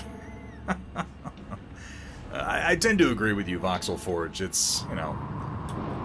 We like to make a big deal about school says read this, school says read that, but, like, if you're depending entirely on what the school says you should read, you're already behind. As far as culture goes. Atlas Shrugged really is a terrible book. Oh my god, is shit exploding again? Morgan, steady. No, Riot Sister, it really pulse never hit your has, as suit far as I system's know. pretty hard. It came from the substation ahead. There's a magnetosphere around Talos I that keeps the sun from cooking your insides. Hopefully the generator isn't dying. Yeah, hopefully. I'll be fine. Well, thanks for letting me know, January. Don't worry about it, I'll be okay. Only you are going to be cooked alive. Some of those books, though, like, you know, I read a lot of Heinlein. I read a lot of Asimov and a lot of Heinlein when I was a kid. And they're still very influential works for me. Oh, is this another note from that guy? Was he trying to... Hope you like the flowers. Next time we meet down here, let's wait until we're out of microgravity before opening the champagne. Oh, they were having a romance, and now they're probably all zombies. I think it's that particularly as someone who read a lot of Heinlein early on and thought a lot of his pseudo-philosophical points on militarism, it wouldn't be until later in life that I learned a lot about who Heinlein was. And I don't mean to say that nothing Heinlein wrote has any significance. I think Heinlein is a very, very influential and fairly important author as far as science fiction goes. But as much as I enjoy his writing, understanding his life, who he was, what his experiences were, did a great deal to aid my understanding of what he believed and why he wrote what he did. I have a completely different perspective on books like Starship Troopers and Stranger in a Strange Land as an adult than I did as a kid. As a kid, when I read Starship Troopers and then I read Stranger in a Strange Land, I was like, how did the same person write both of these? They seem like almost diametrically opposed from a philosophical point of view. Coming through. Certainly from a social perspective. And I think reading about his life and understanding the amount of time that passed between those books and the experiences that he went through, I had a much better ability to contextualize that. And to understand that just because he wrote things in Starship Troopers didn't make them true, nor did it even mean that he agreed with them by the time he got to the later stages of his life. He was sheltered in his own way, and he had a lot of ideas that sounded very good, but weren't necessarily. I don't think that makes Starship Troopers a bad book or something you shouldn't read. It's just something you have to read with context. I feel the same way about, like, Atlas Shrugged. Reading Ayn Rand is all well and good. But reading Ayn Rand with some context of who she is and what her life was like can help you temper her opinions with some realism and some perspective. Low gravity detected.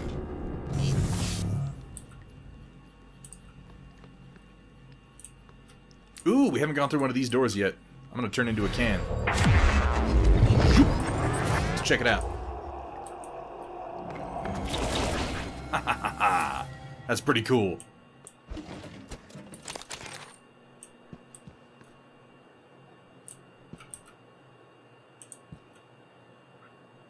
I think that the core problem with the whole issue with things like, oh, we don't allow this reading at the school, and oh, this author and that author, and what about their real life, and who believed what, and I think the core problem with that is that most people are fucking stupid. And for whatever reason, whether it be self-deception or just plain simplicity of thought, unable to separate authors from their writing, unable to separate artists from their art. People either have to be completely right or completely wrong, and it's like there's no room for nuance in there. I don't know, I never put that much stock into any one author.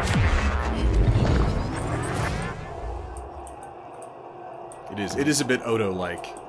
Odo's shape-shifting was bullshit, wasn't it? Do you guys remember the episode late on in Deep Space Nine when the other changeling of the 100 shows up and he, like, can turn into mist and fire and shit?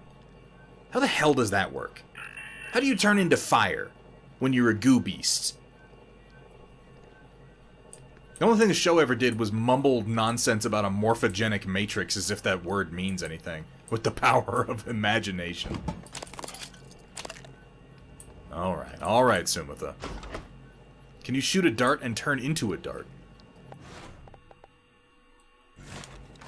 I mean, I don't know what the fuck I'm gonna do as a dart. But let's give it a shot.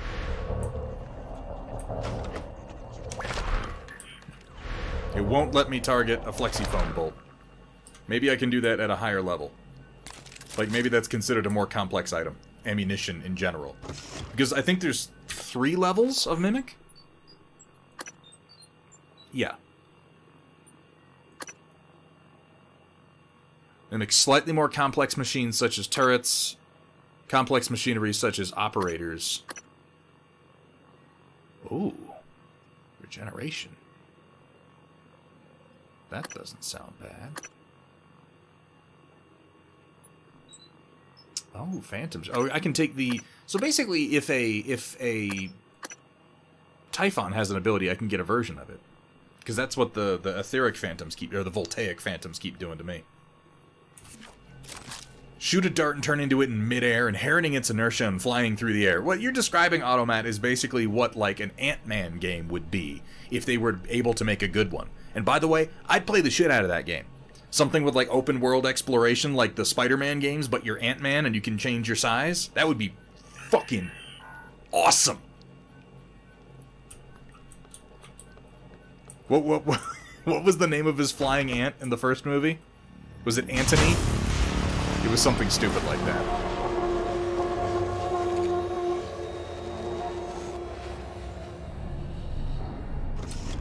Oh. The jet on his suit just go off? He's dead, isn't he? Are the thrusters on his suit just firing randomly? It is... Oh my god, it looks like they are. That's so morbid.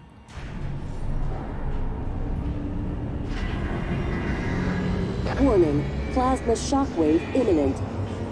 Okay, so this is the field generator that's having problems. Warning, goes. seek shelter. Plasma shockwave in 5. Is this gonna hurt 4, me?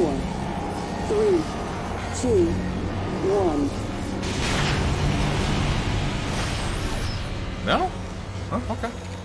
Maybe it'll only hurt me if I'm in there. I probably need to get to that guy's body. I'd imagine that's like a timed chamber kind of a thing.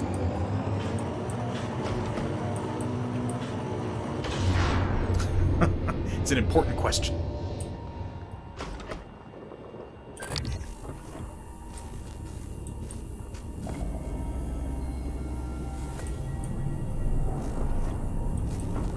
Mimics or anything in here, it doesn't seem like. Warning, plasma shockwave imminent. Hello, Dr. Oh, hey, what's up? Warning, What are you doing in the seek bathroom? shelter. Plasma shockwave in 5. Is there a bag of 4, poop in the sink? There's a 3, toilet right there. 2, 1. So I gotta find a way to stop this thing from getting all fucked up.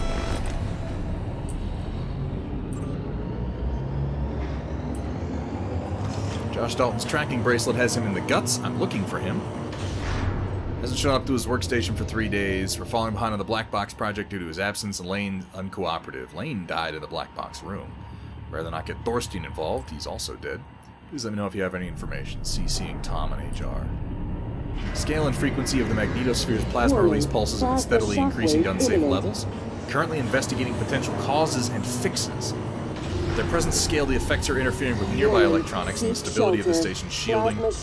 All personnel should consider guts to be in an emergency state until further notice. 3, 2, 1.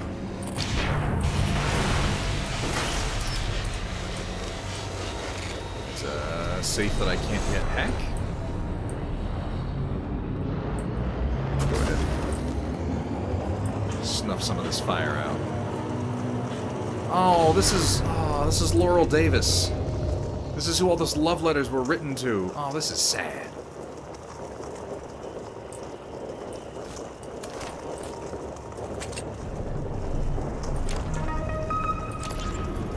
Langley! Hey, what's the matter? He's dead! Whoa, what? Who's dead? Anders! I tried to call security, I tried... Do you need a medical team? I said he's dead, Langley! Right. Laurel, take a deep breath. Tell me what happened. Okay, I'm sorry, I'm sorry. Anders went into the mag chamber to test one of the coils that's been flaking on us. I don't know what happened exactly, but there was a pulse.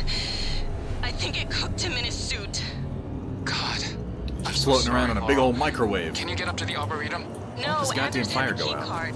Okay, got it. Listen, just sit tight. Don't go into that chamber. I'm going to find Chief Elazar. We'll get a security team your way. The ASAP. unextinguishable fire. Well, if I just cover it with glue, it doesn't matter, does it? Fuck you, fire! Warning. Plasma shockwave imminent.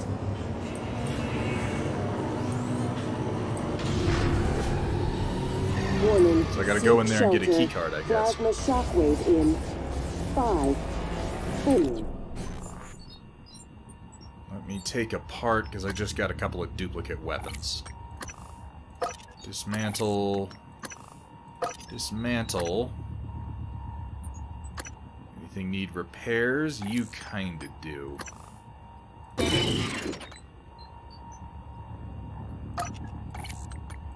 You definitely do. You could actually use... I'm not gonna use you yet, but I might as well put a spare part into it. Glue gun is all fucked up. Yeah, let's go ahead and repair that up. 3, 2, 1. Oh, laser upgrade? Let's see. Go in there and become the generator. Oh, I don't think that's the answer to all of our problems. Alright, so I need 50 kilowatts to 55. Increased power making enemies explode faster. How could that be bad? How could that be a bad thing?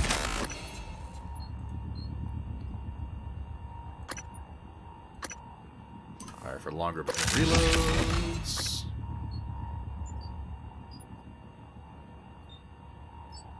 I want to get more upgrades in it before I start using it. So for the short term, let me see.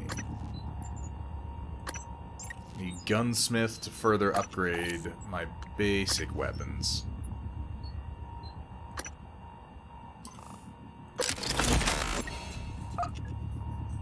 I just need more, I need more neuromods, but I always need more neuromods. Oh my god.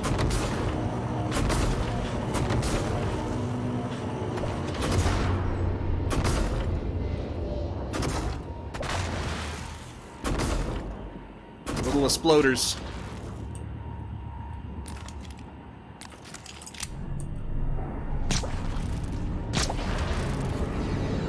Warning. Plasma shockwave imminent. Oh, still one. Warning. Seek shelter. Plasma shockwave in 5, 4, 3, 2. Nothing I can't 1. fix. Oh, that's weird. An EMP. Is there something up here? And there's stuff. Can I get it? Damn it.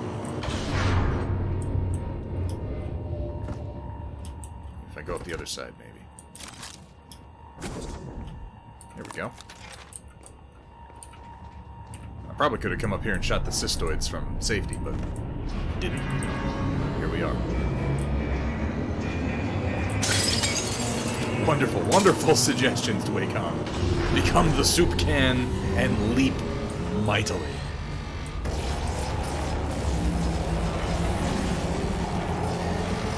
Can I do anything to fix this thing? All I'm going in for right now is to try to get that fucking key card. Microgravity detected.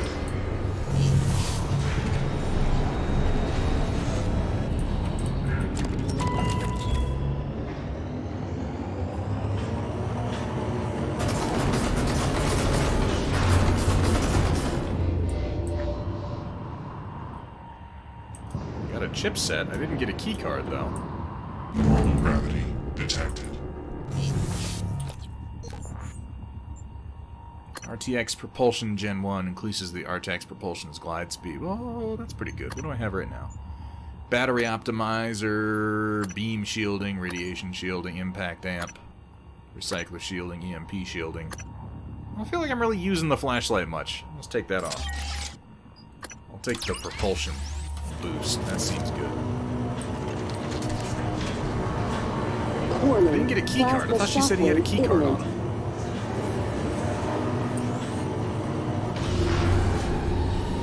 Warning, seek shelter.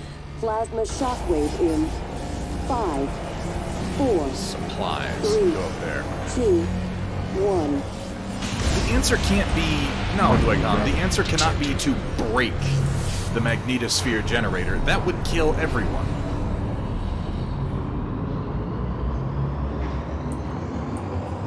Why does it say supplies if there are no supplies over here? Is this like supplies in UHF? Is an Asian man gonna jump out and yell supplies at me?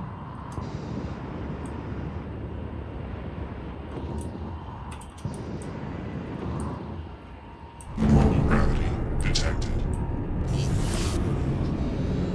Warning, plasma shockwave imminent. There has to be more to this. Warning, seek shelter. That's not a bad idea. I should say. Plasma shockwave in 5, 4, 3, 2, 1.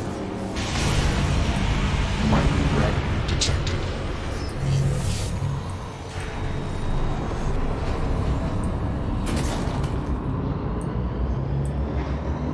Big red light. Okay. Thingy. Is there anything I can like repair, or manipulate, or?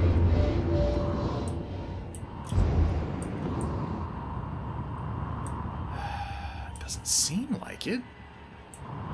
Not seeing any panels I can repair. Warning, plasma shockwave imminent.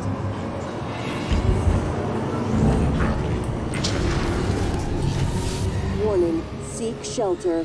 Plasma shockwave in 5, 4, 3, 2, 1. Let me check my notes. What did that last one say?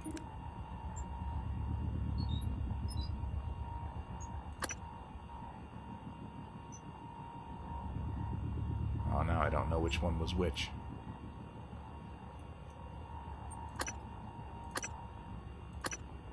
Okay, these are in the order that I've picked them up.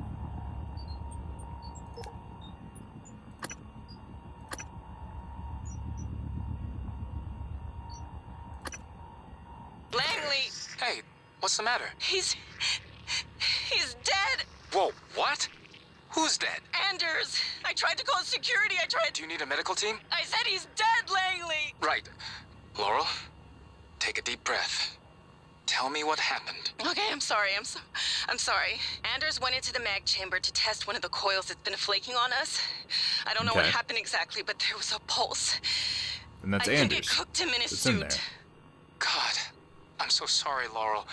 Can you get up to the Arboretum? No, Anders had the key card. Okay, Here's the got key it. card to the Arboretum, Listen, which I need. just sit tight. Don't go into that chamber. I'm going to find Chief Elazar. We'll get a security team your way ASAP. And I don't have.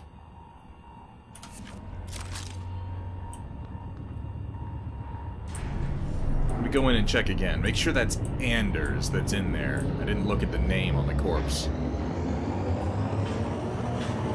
Is it possible the keycard is floating around loose? That would be crazy.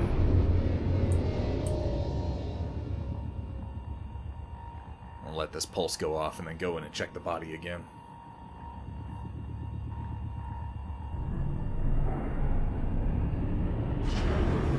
I'm looking on the outside of the thing to see if there's something I can interact with, but I'm not seeing it.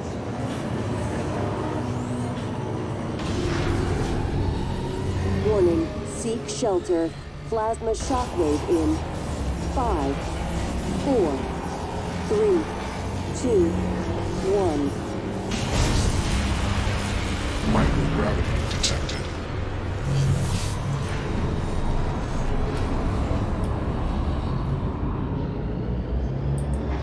That is Anders Klein, but he did not have a keycard on him. So what the fuck?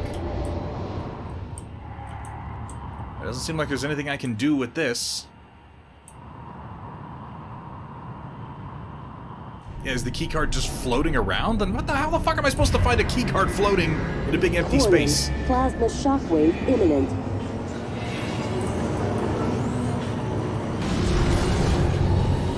Warning, seek shelter.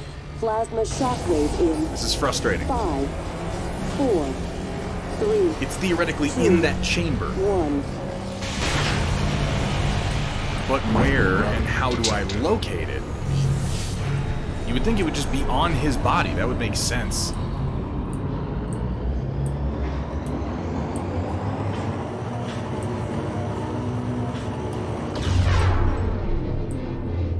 Nothing I can interact with on here.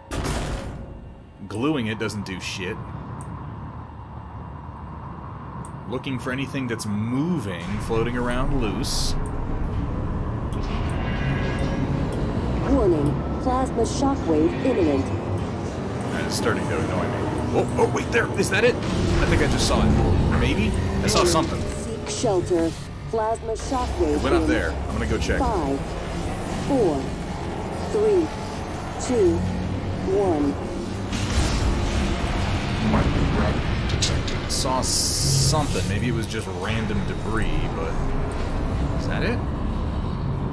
Could that be it? Or is that just random shit? It looks like random trash. Yeah, that was just random trash. Damn it! Okay. Oh! I don't know what I just hit, but it hurt.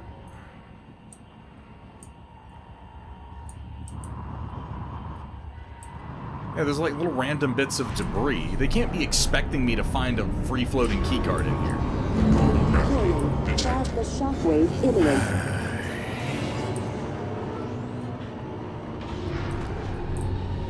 Warning. Throw this Seek at it. shelter. Yeah. Plasma shockwave in 5, 4, 3, 2, Didn't do anything. 1.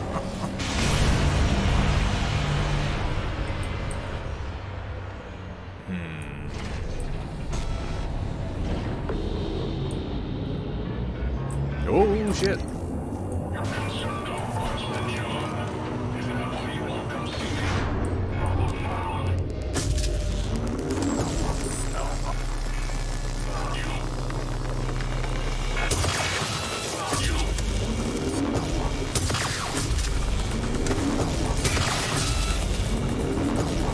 Warning.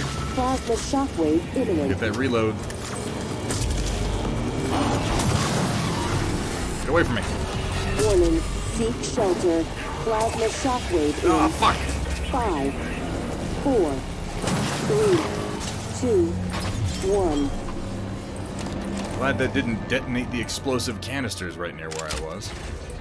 Guess that could have been worse. Why are there so many flammable fucking pipes?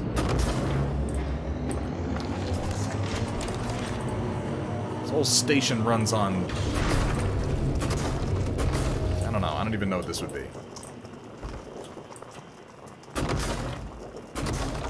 This one is unextinguishable for no reason that I can determine.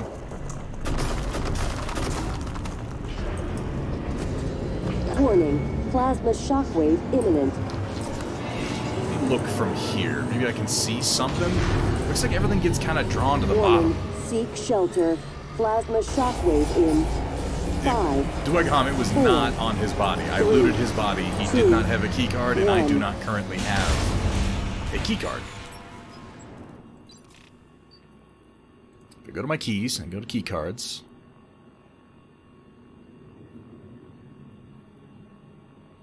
I do not have a key to the Arboretum.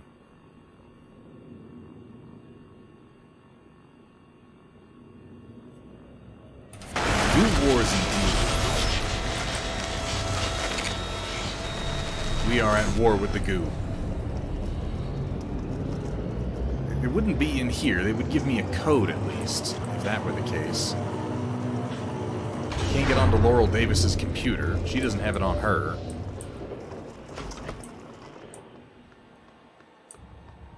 I'm not sure where I'm supposed to get it. Warning. Plasma shockwave imminent. Reload like the save? That wouldn't change anything. In theory. Alright, folks, give me just a second. I need to grab something to drink, take a quick bio break, and I'll be right back, and we'll continue banging our head against this. God knows what the fuck's going on. We'll figure it out.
Hooky ducky. Warning. Let's figure this Seek out. Shelter. Plasma shockwave in 5, 4, 3, 2, 1.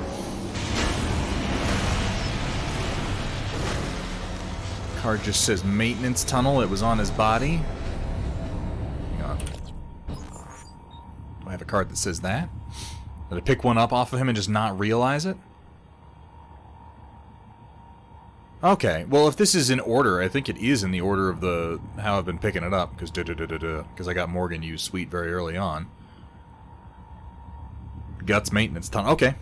Okay, I guess I got it and just did not know it. In that case, I'm getting the fuck out of here.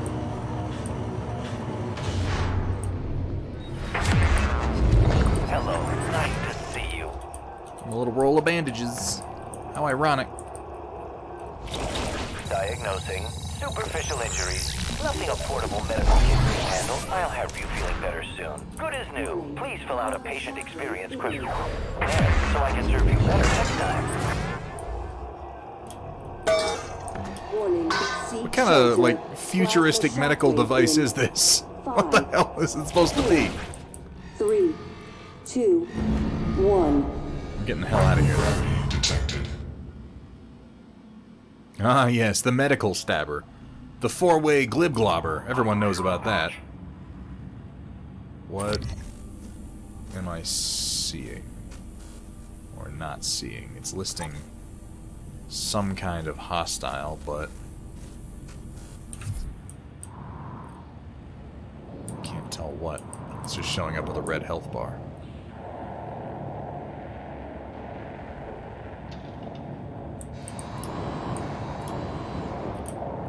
Just gonna keep going. Oh, wait. I hit that engineering operator and get a repair first. Inspecting. Your suit's leaking. I'll patch that for you. Alright, thank you, sir. Josh Dalton's not too much further ahead. Hopefully we can get the black box key from him.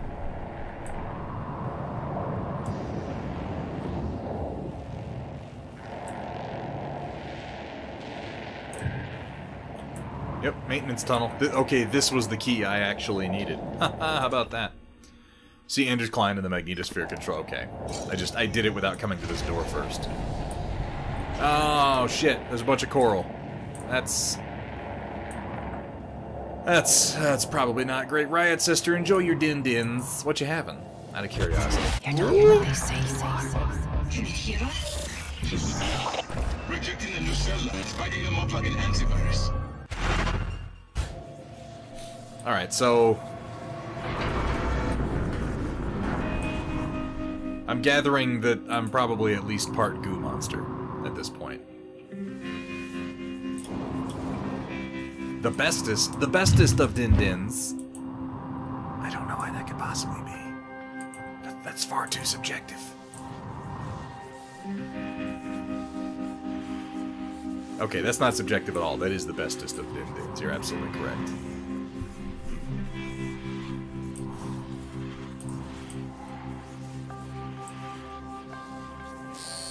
Aren't we all goo monsters deep down? The entire Typhon ecology Same, appears to be bro. centered around the Same. creation of this substance. The original researchers called it coral. Beautiful. But we're not sure what its purpose is. It's never spread outside the containment cylinder. Until now. Everything's that way, so I'm gonna go this way first. See what's over here.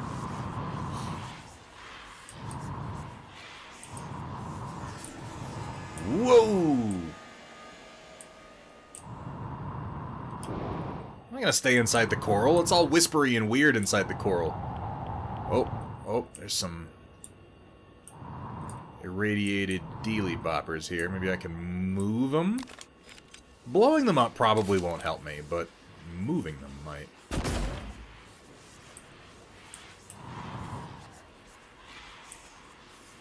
I've got radiation resistance, but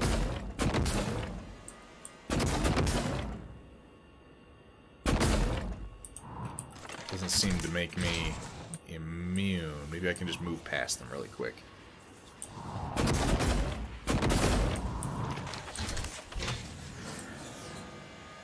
Let's try just jetting past it after a quick save. How about that? Build up some speed. It's just a little radiation, I'm fine. No big deal. I don't want to stay inside the coral. When I'm in the coral, it gets all whispery and weird and I get freaked out.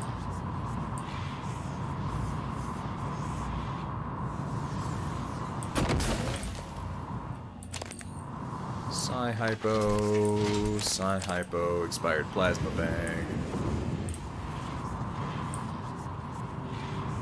Oh, coral.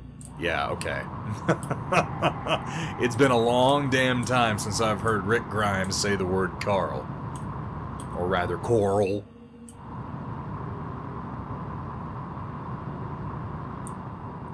I don't know where I'm going. Just checking things out.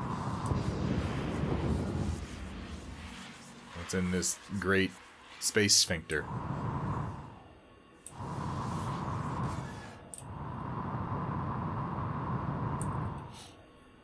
Dwegcom, you have a fantastic evening, my friend. Thanks for hanging out, man.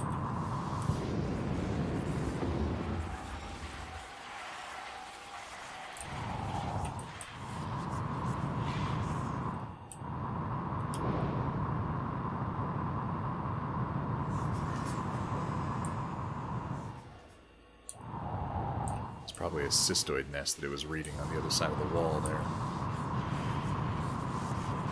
Where the fuck am I?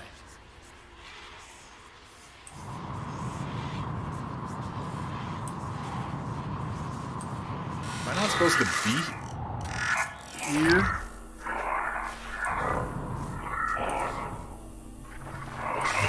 Is that a weaver? I think that's probably a weaver. Can I quick save? Let's quick save. Oh, fantastic Merlin models. I'm looking forward to seeing that. Sypha is a pretty damn cool character. That is a weaver. Let's get a scan on it. Backlash.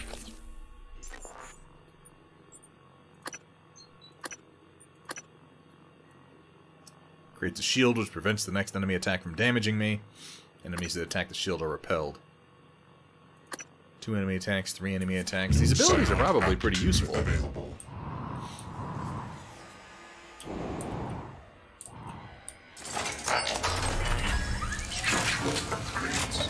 Yeah! Zero-G space turret, bitches!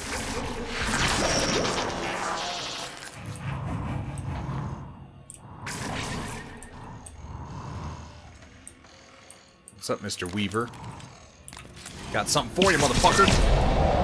I don't know how to fight Weavers. I don't know what their abilities are. I just...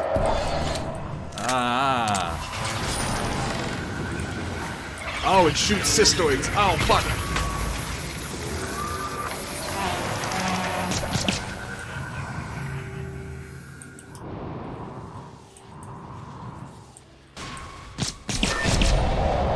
It takes very little damage from my attacks.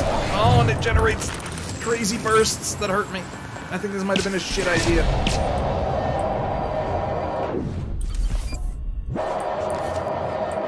I immediately regret this decision. I want to get close to it and hammer it with a shotty. Come on, come here, motherfucker. Oh, this was a mistake too. Oh, everything's exploding. I don't think I'm equipped for this.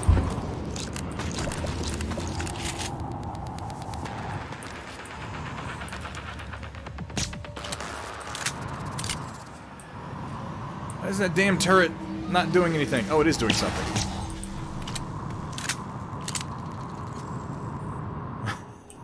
I want to kill it. I just... maybe I could use my murder beam. I haven't used my murder beam for anything yet.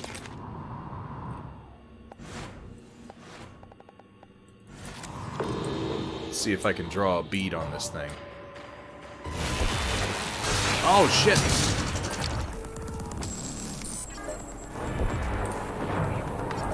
That's not a weaver.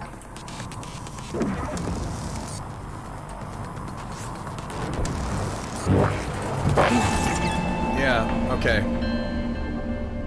I am woefully underprepared for all that shit. I think that was I don't know. I don't know what that was. There's something bigger than the Weaver, though. You know what? Let's just go the other way. The way that the story is telling me to go. Let's do that. And we'll come back here another time. How about that? Does that sound like a plan?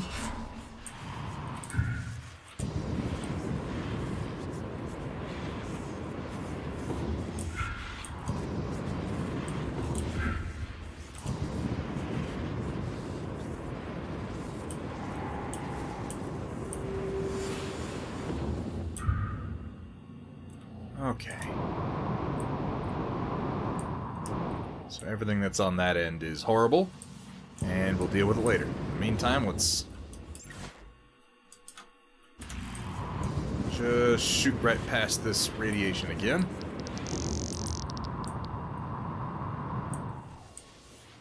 Psychotronics and... oh, this is where I came in. Okay.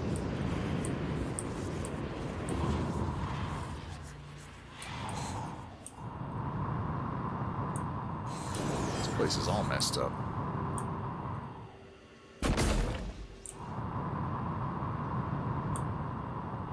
Very close to Josh Dalton's corpse at this point. Oh! I'm gonna have to deal with a Weaver no matter what I do, apparently.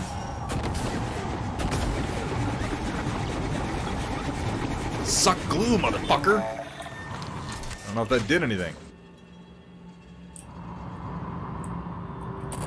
Would love to get a scan, if you don't mind.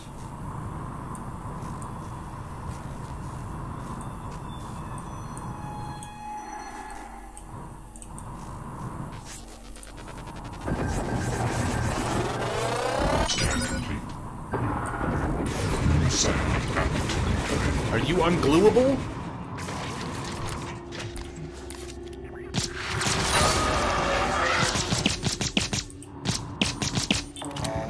Where you going? Where the fuck you going? Got something for you. Oh, God. Oh, that's annoying.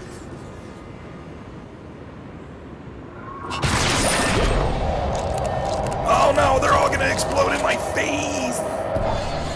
Oh, God. Okay, they didn't all explode. That's good. That's good. Oh, okay, and they were very close to me, and I didn't know it. Zero-G combat is confusing. Where did the Weaver go? Why was it not marked, even though I scanned it? What am I doing? What am I doing? Where the fuck did it go? It went that way. You know what? Okay, you know what, Weaver? If you're gonna leave me alone, I'm just gonna keep going this way. Because you're kinda fucking me up.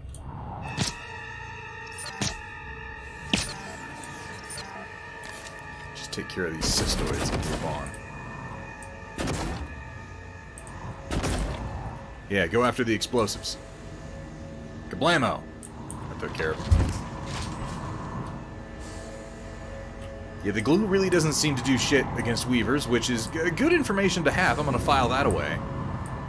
Since I'm sure I'm gonna have to fight more of them. Oh, there's Josh. What's up, pal? Do you have a Q-beam? I would've gotten it here if I hadn't gone to the lab, huh? Nice. Black box lab. Hello, Lane. Josh? What the hell is this? I got a security request saying to... It's not funny, asshole. Not yet, Merlin. You know what's not funny? Taking credit for my design. That's what this is about? I'm senior on the Black Box project, Josh. That's how it works here. If you weren't such a piss-poor team player, you'd understand that. Oh, and by the way, I had to fix a bunch of your calculations, so it's not you... Seriously? You're recording this? What, is this a big sting operation, Josh? You gonna hand me over to the DA? You're so pathetic. I'm done here. Josh, what are you doing? Let's just see how good my calculations are. I swear to God, if you don't put that down, I will rip it out of your sweaty hands and... Josh! Oh my God. Okay.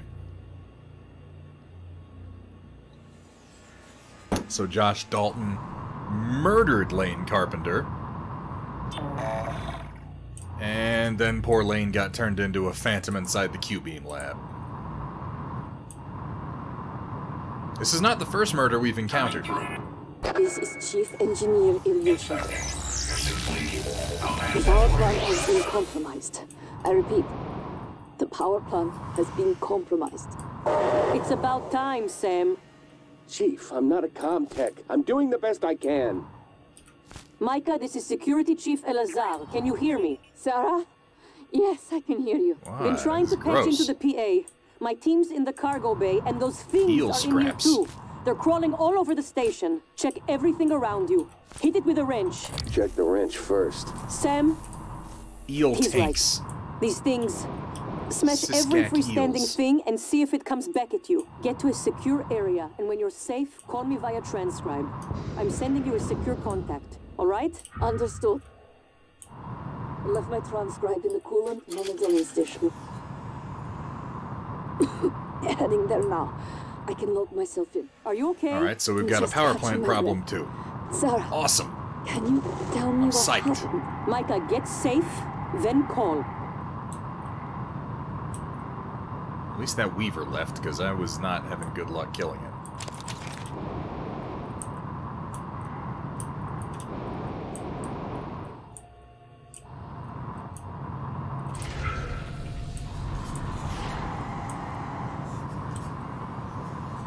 Normal gravity detected. Oh, that's a relief.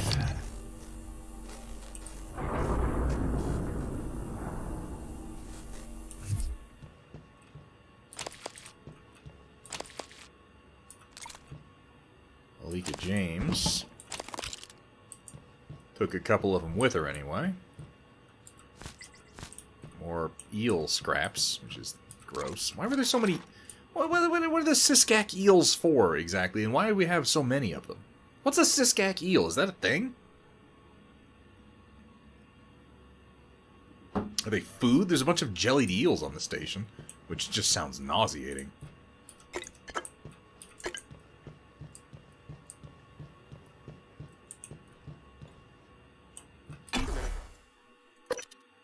Alright, we've made it to the next area anyway. That has to be worth something.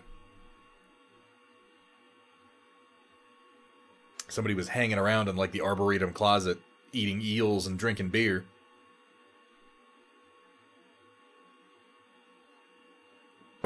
Yeah, I need to take the upgrades that let me actually upgrade my weapons.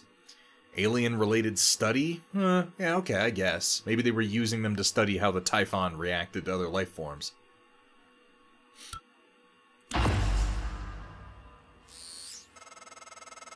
You made it. Nice work. The entrance to deep storage is off the Arboretum. Your brother's office is up here as well. Jupiter and his palace at the top of the heavens. You used to say that behind his back. But that would make you... what? Juno? No. That's an unpleasant thought. Get your damn Greek mythology out of my face. What? Morgan, are you alright? That Typhon, there's nothing in the research. Stay away from it. Super!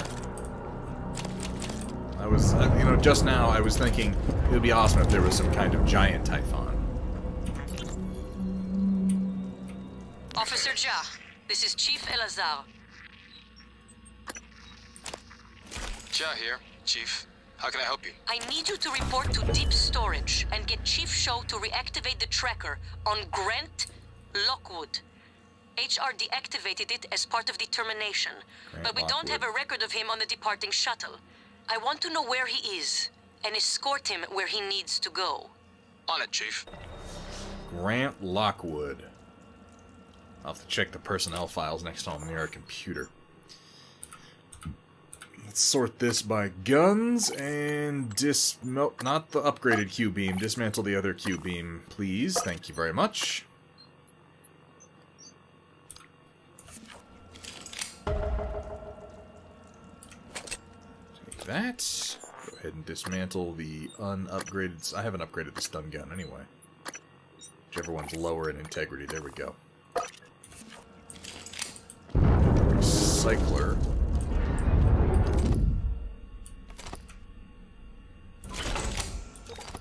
And we drop that in there too.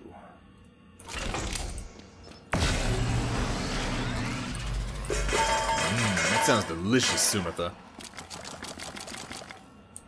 I picked up a bunch of those microwave chimichangas at Costco. They're like such a guilty pleasure.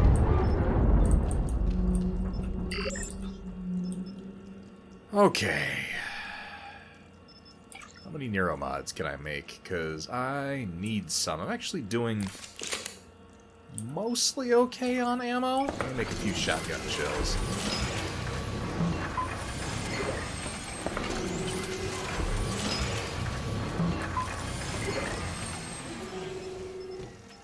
Neuromods.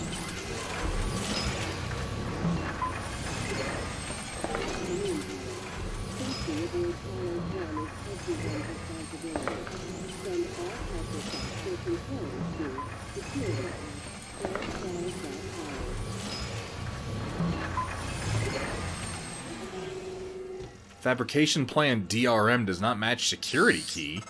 What? I was afraid this might happen.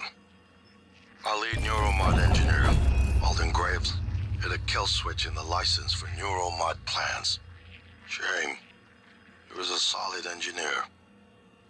I think he was suspicious of the more exotic components. You mean the ones you get by murdering He used people? his workstation to reset the license.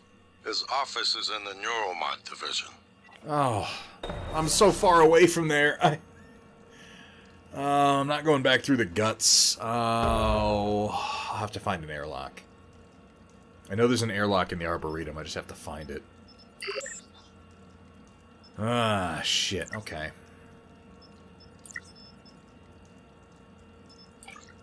Damn.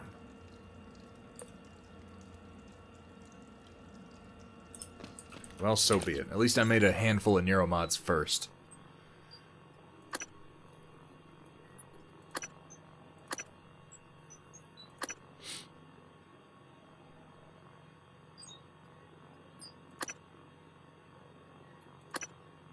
Increase recycling yield. That seems worth it. How much do I need for Gunsmith? Because that's kind of what I want to take. Gunsmith 1 and Materials Expert. It's going to take 7 to get. I think the upgraded recycling is going to be worthwhile. Yeah, that seemed worth doing. Let's take that. Let's take Gunsmith so that I can beef up my basic guns a bit more. Specifically, my precious Margrave. Let's boost my damage. Ammo capacity. Reload speed.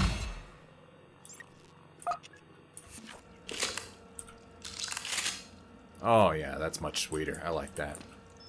Since I'm not making Nero mods, I guess I'll make a few more shotgun shells.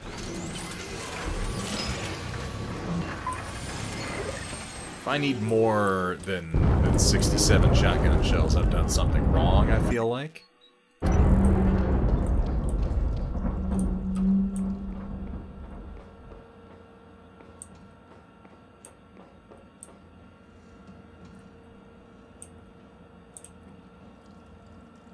Alright, don't need to use that. Oh, you almost made it wherever you were going, Mark Sellers.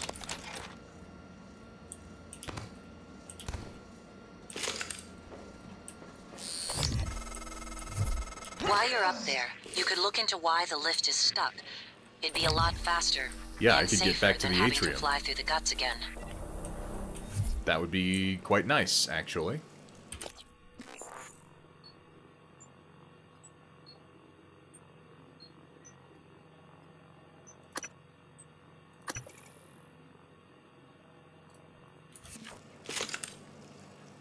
Deep storage, main lift, Alex is safe, Gallegos' habitation pod.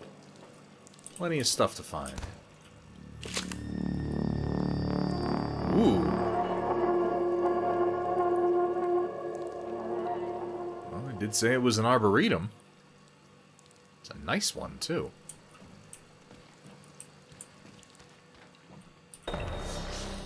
Managed to reduce the growth time to about 10 minutes per fruit. It's remarkable to see them sprout from practically nothing and grow to an edible size and ripeness before my very eyes.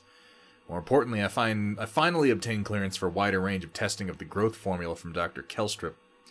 All that's left is actually fabricating it, then inserting it in the sprinkler system, keeping the fabrication plan on my person, as I have no doubt others will love to claim credit for it.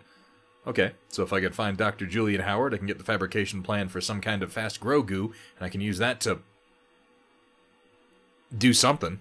Yeah, I was just thinking that, Vergata. You get to the groves and they're like horrible and mutated. I assume that we're going to have a moment like that. In both System Shock games. Oh yeah, fertilizer dispenser.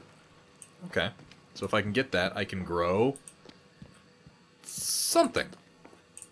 Hopefully it won't be a horrible mutant that tries to kill me. I hear a fucking mimic.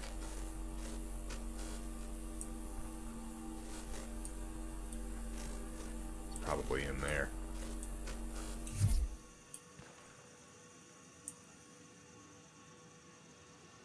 Oh, there it is. Ha ha ha! You think you're sneaky. So you can hear it. That clicking, kind of like a Geiger counter.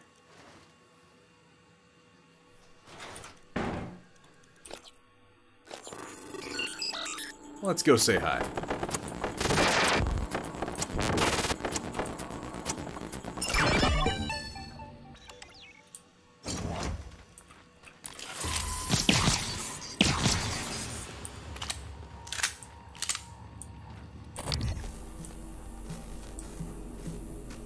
You know, the part where you were a medkit and then you started, like, flipping out and moving around? Yeah, that gave you away, buddy. Oh. Yeah, okay, they eat them, because there's unagi rolls made out of the eels. Sacks of fertilizer. Stop by, but you were out. FYI, reviewed your lab notes. Plants pose no health risk. Should be GTG and Arboretum. Hans.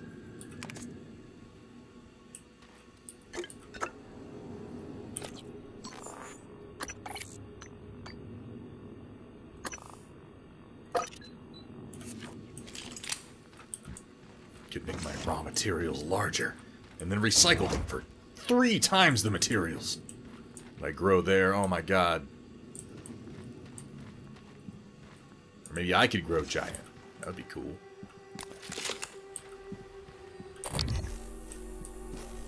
Oh, there's a dead person. I'm in control. What the fuck am I hearing? Sounded like a person? Hey Ren, how you doing? Let's do a quick save. Something sounds weird in here. The voice is still coming in.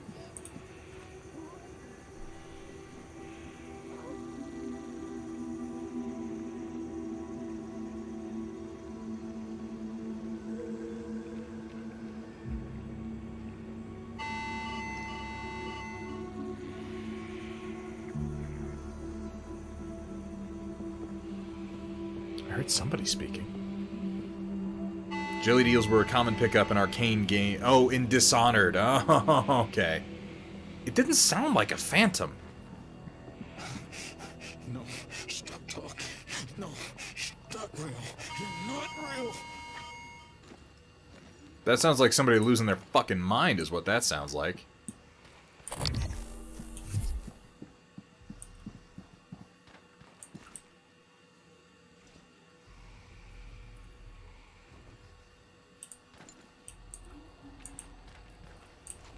Maybe recording? Lock the doors to the greenhouse, but this one flies. We don't have long before it figures out the roof isn't covered. 5 minutes ago, Edna tried making it into the greenhouse before it took her over. She won't stop screaming, yelling at us to stay back. If we can kill the floating thing that infected her, maybe we can save her. We kill it because we won't be ourselves. Hey! Hey, over here! Open this door! Please!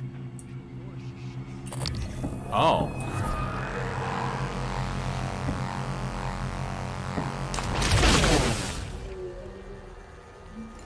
Oh.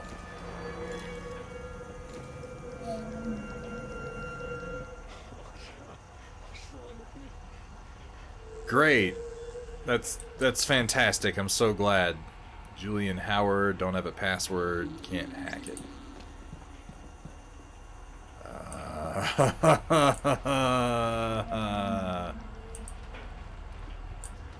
Oh, is that... will the Q-beam work well on the floating asshole?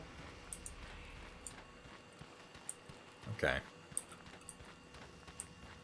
Well, yeah, if I can kill the thing, maybe I can save them, but I imagine that they will attack me also. It says the roof is open, but I can't get up there.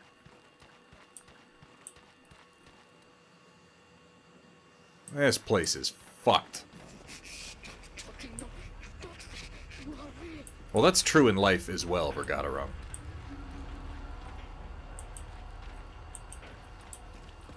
There was some way I could get up there. But I can't fly. If I could turn into an operator, I could get up there, but I don't have the ability to do that yet. Alright, who has the password? Julian Howard. I have to find Julian Howard's corpse, and I'd imagine that there's probably a note with the password for the greenhouse.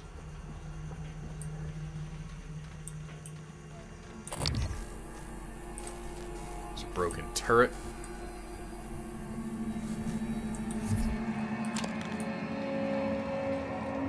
Let's go ahead and get you back on your feet. Structural upgrades detected. Thank you. Oh, it thanked me. You're welcome, Mr. Turret.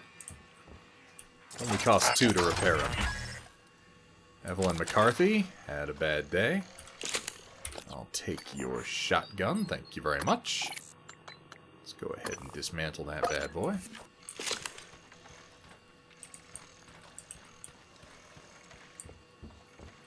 This is where I came in. Alright. Glue gun oh, to square, you are a fucking genius. Scanning target error. Insufficient Typhon material found. Thank you so much for reminding me that I can do that. If I bring the turrets, won't they fire at the people? I feel like I need more control over the engagement than that. Or if I can lure it to come up out of the top, then the people won't come up out of the top. And the turrets will be able to shoot at it. Scanning target error. So I've got to get up there and lure it up out of the roof and into the firing line of the turrets. Yeah? Does that make sense? Put these up someplace highish. Error log submitted. Deploying. I agree with everyone, for the record.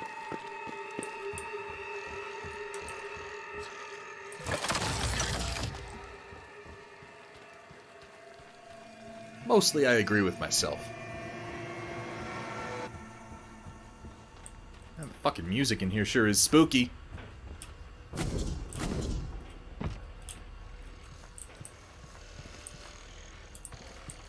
Probably put them a little bit apart so they don't get hit by an AoE attack. I'll spend 3 parts to fortify. I got 75. I might as well. Alright, so I gotta get up there to start with. Oh, what do you know? They thought of that. Oh, you can't. Good afternoon, Talos. Lunch is served in the cafeteria from This is a non-glue surface. Those parts can be glued, but clearly they don't want you to do that.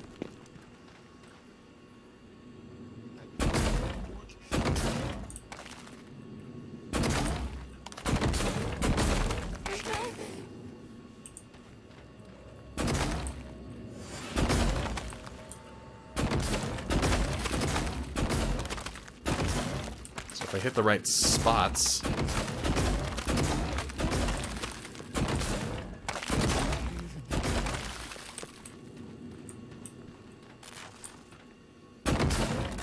Can be done. Oh god. What's wrong with me? The spots where the glue will stick seem almost entirely arbitrary to me. Maybe I can make it up here.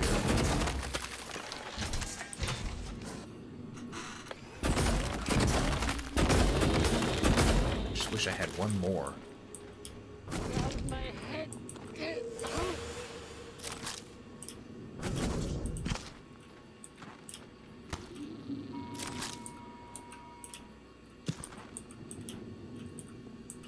God damn it.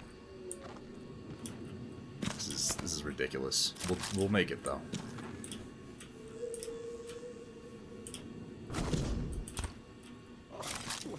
Ah, fuck yeah.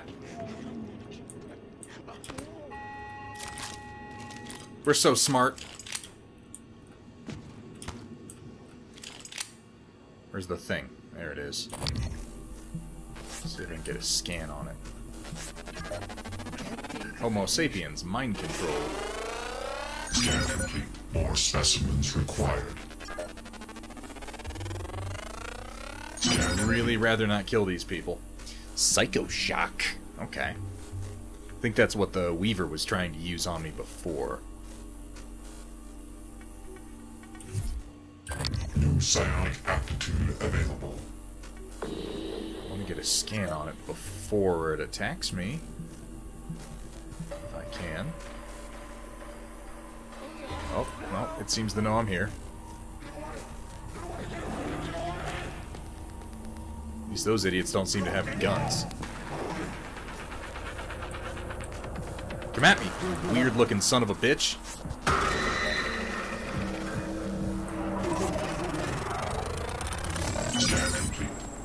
Mind Jack. Wait, can I guess, yeah, any ability a Typhon has, I get some version of it, right? Oh, he popped me right in my face. Why are my turrets all shut down? What the hell?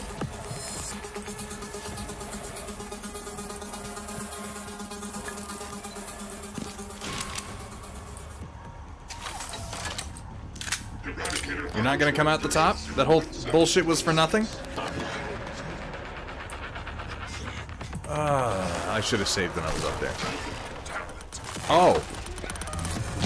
Oh, that's why.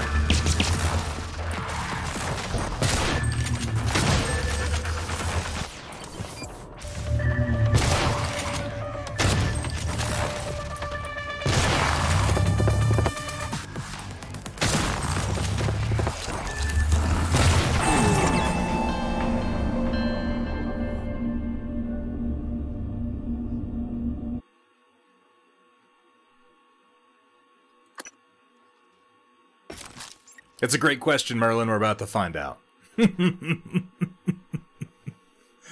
Okay. Alright. So we've learned a few things. It looks like it saved right after I fortified the turret, so we didn't really lose much here. But where the hell did those phantoms come? Are they just wandering around?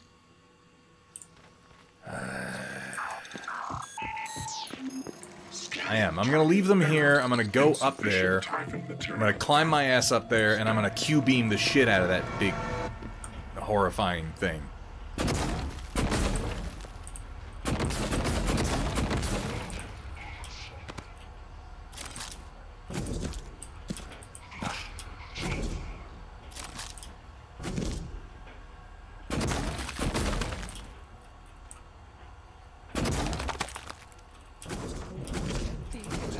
Ah! I almost made it. There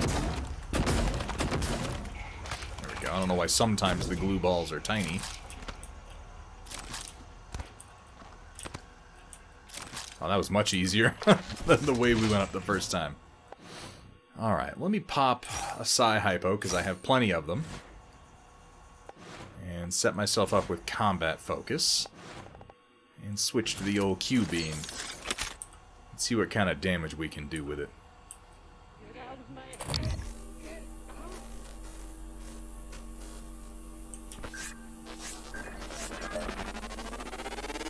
Some scans. Scan complete. More specimens required.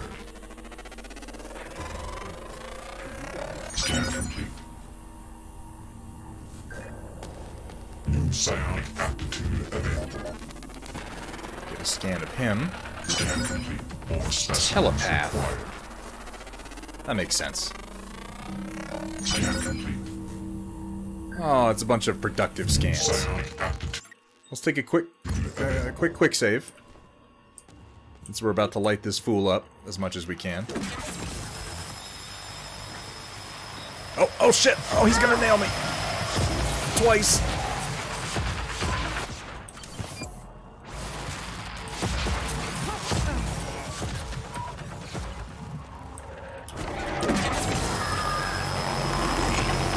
Almost got him, almost got him, almost got him. Oh, my head. Fuck.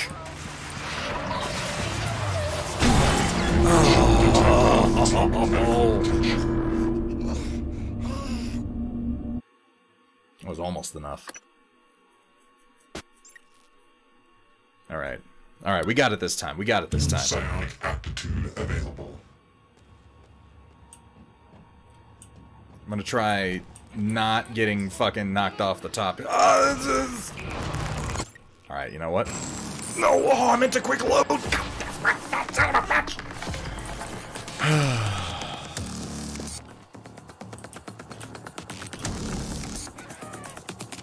Just, yeah. You know what? Okay. Okay, game.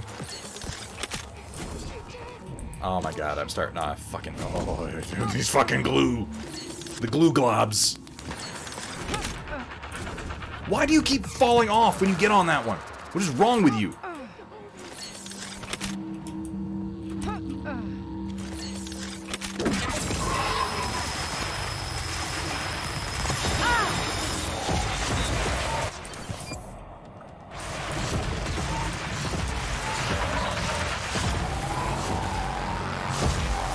God, son of a...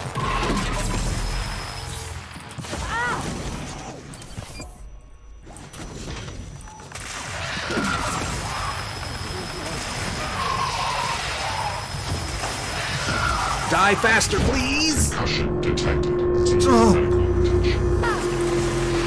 Suit integrity damaged. Good thing the camera's frozen, because I'm gonna break my microphone.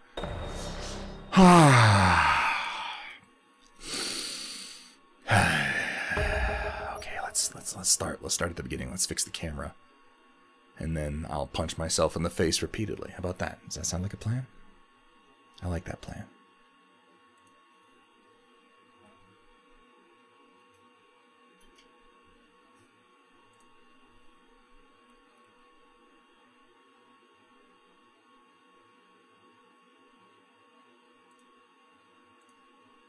Camera? Okay, there we go. I get him within a fucking millifraction of fucking dying each and every goddamn time. Why am I listening to Vergaderung when he tells me what weapon to use? That's a fucking red herring. Vergaderung is sabotaging me. Oh, that didn't work. No, I'm doing it the first way that I always intended to. Concussion detected. You get a concussion, yeah, you're playing the game, the hard rules. Suit integrity. Why the fuck are you, he shoots that shit so fast, like, dodging it isn't even a question.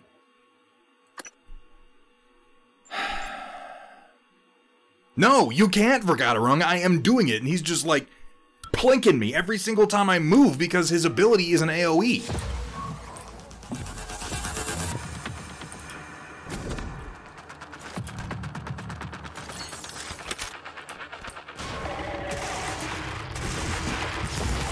See? You see what I mean? And he rapid fires it.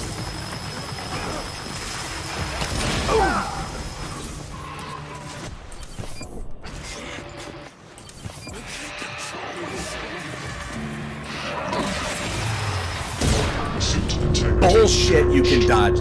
Bullshit you can dodge that. That is horse shit.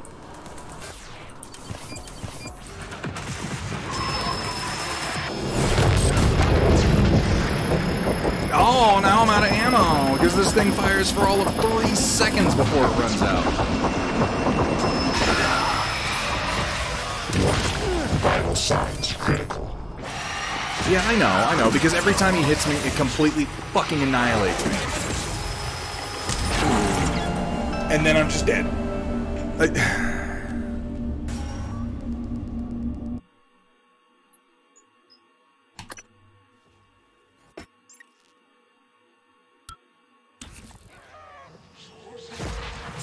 Why am I listening to Vergadero? Like, at all? I'm gonna do this the old-fashioned way. Motherfucker.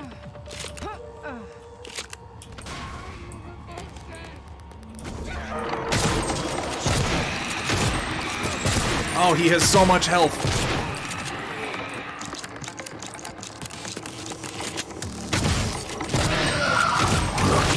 Vital signs critical. What is hitting me where I go from 100 health to 8 in one strike?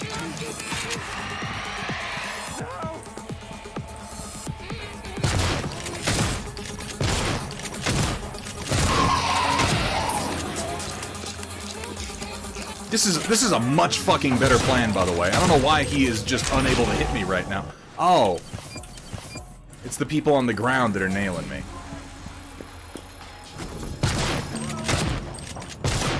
Oh, you son of a bitch. Oh, you son of a bitch. Get back here.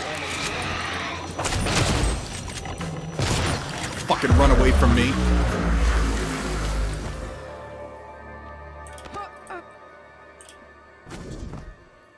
I wanted to loot him. Where does Goo go? Like, dropped it in some bushes where I'll never find it. The ultimate spite move.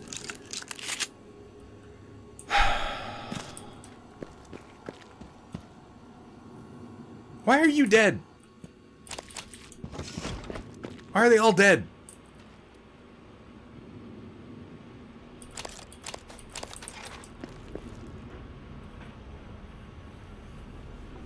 Okay, so the theory about killing the telepath and saving people is a nonsense theory. If you kill the telepath, their heads just explode.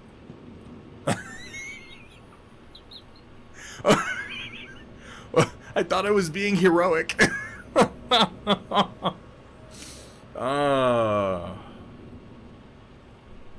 This game is dark.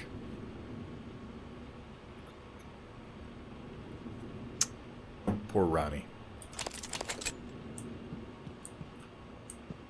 I don't have enough neuromods to mind hack shit.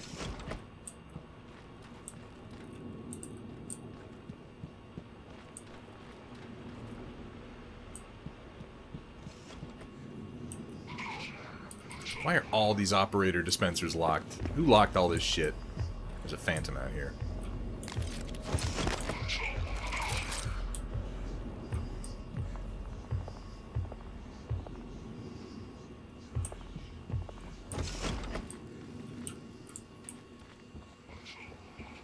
Oh, he's up here. If the mind hack doesn't work, use mind fuck!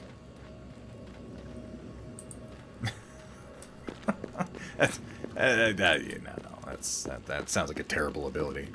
I would never put points into that. Never. It doesn't sound like me. There's a phantom in here somewhere. Where is he? Back here?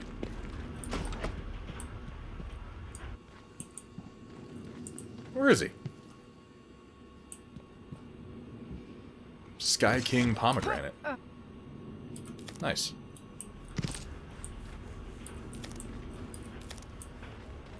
If you get too close to mind-controlled humans, their heads explode. Oh. Well, then... how am I... what... Okay, so I have to kill the telepath without getting close to any of the humans. And I can save them. I want to save them. If I could just get a bead on it, or convince it to come outside.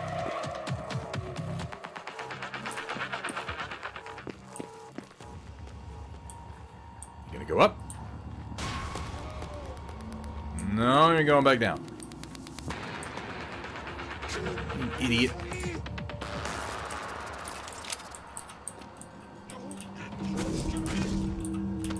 Gotta lure it out. It's the head explosions that have been fucking me up the whole time. There he is. Come on. Come get some. Haha, you can't hit me from there.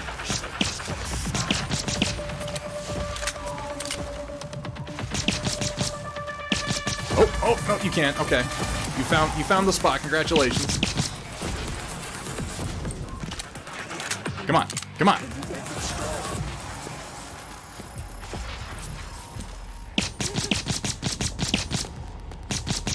Come on, you ugly son of a bitch.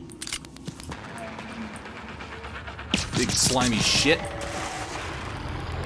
Woo! Oh, they really are very, very homing, aren't they? I didn't realize they homed quite that much.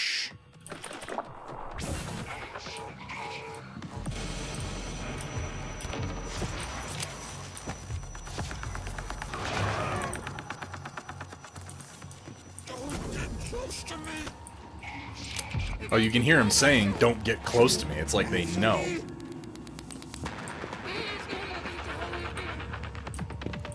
Come on. Come on, you big ugly. Yeah, there you are. Oh, you were almost there. I believe in you, man.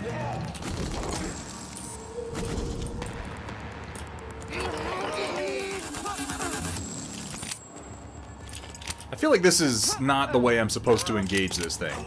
It can't be.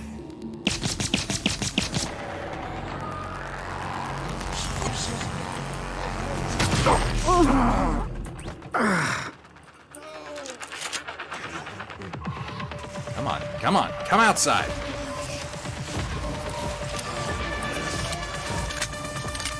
Where the hell are this? Well, there's a sprinkler control. Oh, that's the greenhouse. I assume this is the sprinkler control, but I can't. I don't have enough neuromods to hack it, and I don't have the password for it. So I'm brute forcing this shit. Oh, that's not a bad idea, actually. Because it's got good range. Come on, come on.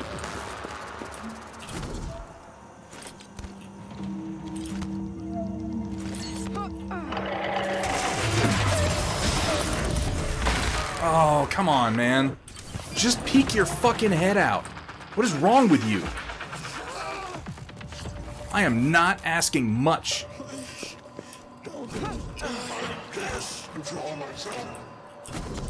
I can't go down to the ground floor. If I go down to the ground floor, everybody's heads explode. We've tried that. That is not a viable option.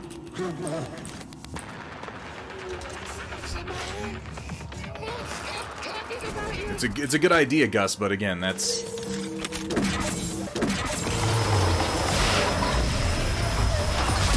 Oh, I fucking got him.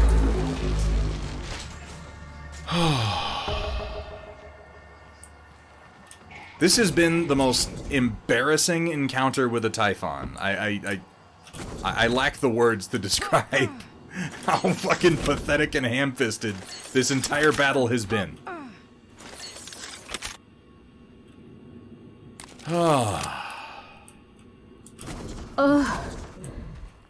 Hey, what's up, Ronnie? What happened? Where?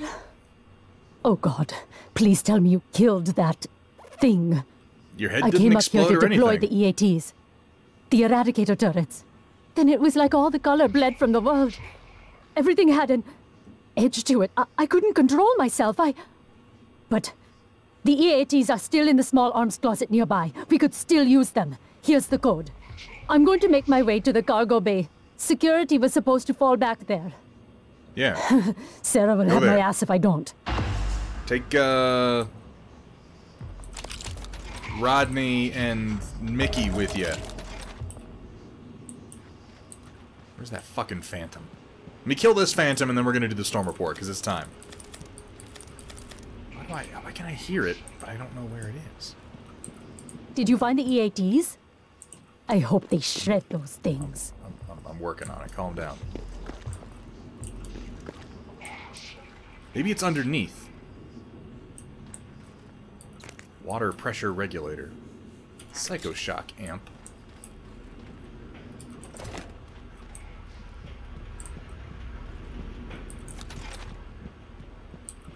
I think it's probably underneath.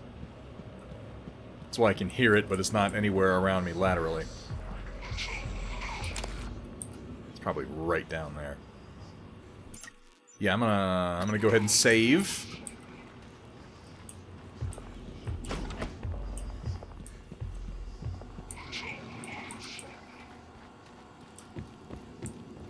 Oh, yeah. I should loot the telepath. Where did its goo go? It blasted it into another fucking dimension. So where would its corpse be? It had like right here, didn't it?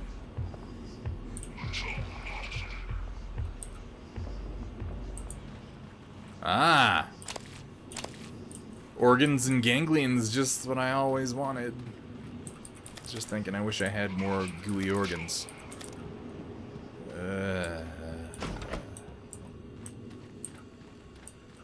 Okay. Alright. We did it. Oh, looks like you killed somebody. Matter. I have no idea where that bit of Typhon came from. Insufficient Typhon material found. Standing down. Oh, this poor bastard died to a mimic. Oh, well, speaking of which, I should have known. Yeah, do your job, turret.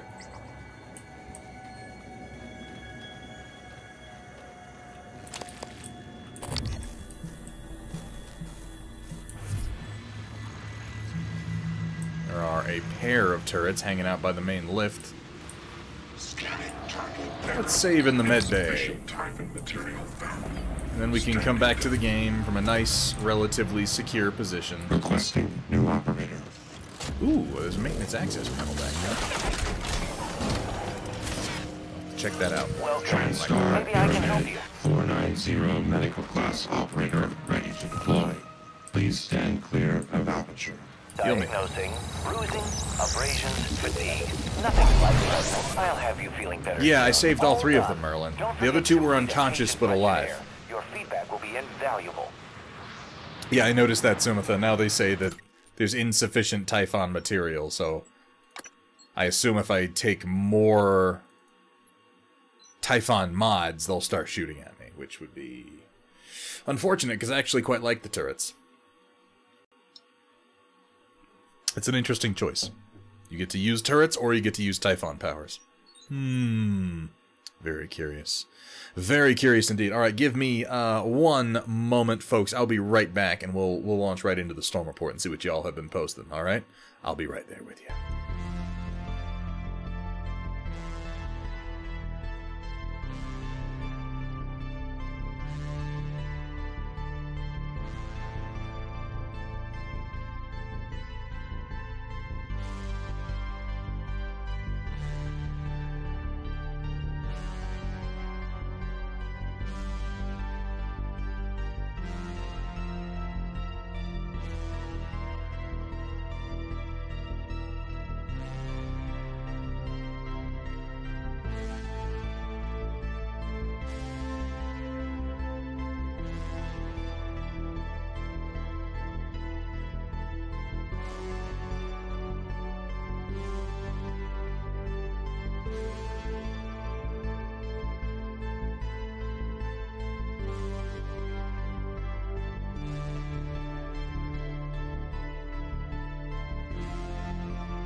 Okay, sorry about that. My eyes just got really dried out for a minute there. Still are, kind of. Had to put in some drops.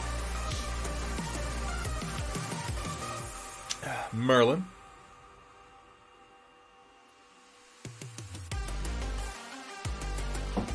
Yeah, Ren, I did a full-on save right there. Arboretum manual save 2034. That was like 5 minutes ago.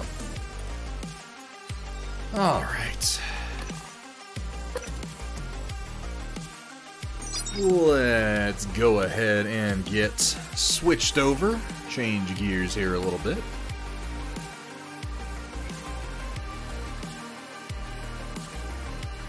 Alright, locusts and gentlemix, get ready to feast your eyes on glor patent wet palates with the occasional culinary atrocity thrown in on tonight's Storm Report. Brought to you by viewers like you.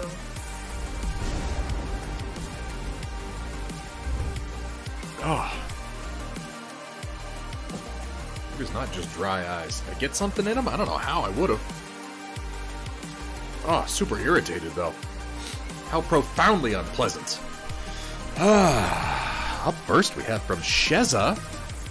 Maybe it's, you know, maybe it's because I've been staring at a fucking monitor all day and blasting myself in the face with LEDs. That just occurred to me.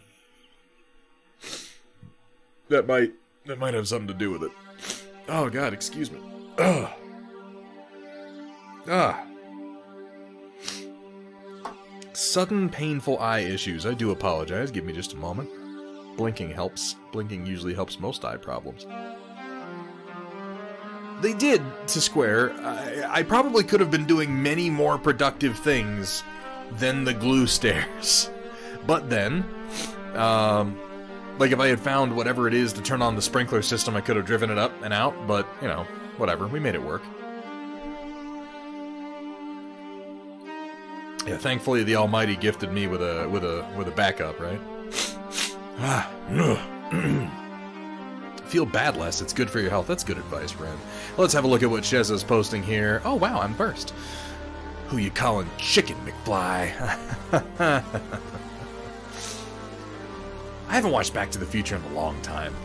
It was pointed out to me recently how incredibly similar many of the superficial elements of the first Back to the Future movie and Bill and Ted's Excellent Adventure are. And I had never really thought about it before. But there's like, the opening scene is not exactly the same, but mostly the same. There's a big explosion having to do with a guitar and an amp, followed by the main character realizing that they're late for school and rushing off. Obviously it has to do with time travel, but that's particularly superficial. So that's an odd number of small coincidences linking those two.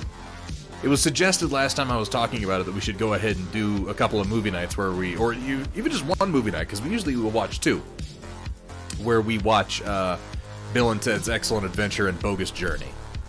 And honestly, if you folks are up for that, I'd be down. If you're up, I'd be down, in order to confuse the metaphor. But really, if you're interested and you do our Discord movie nights, pop onto the Discord, let me know. We'll go ahead and do some Bill and Ted's. I realized that you posted Back to the Future, Sheza, and I immediately started talking about a completely different movie, but this came together pretty nice. I really like the red that you got for his little puffy vest. And nice work on the patterning on his shirt, too. Oh man, this takes me back. Good looking bust, and I like, in particular, the gradient that you did on the title text. Well done. What's the... It looks like the print got a little funky over here in the corner.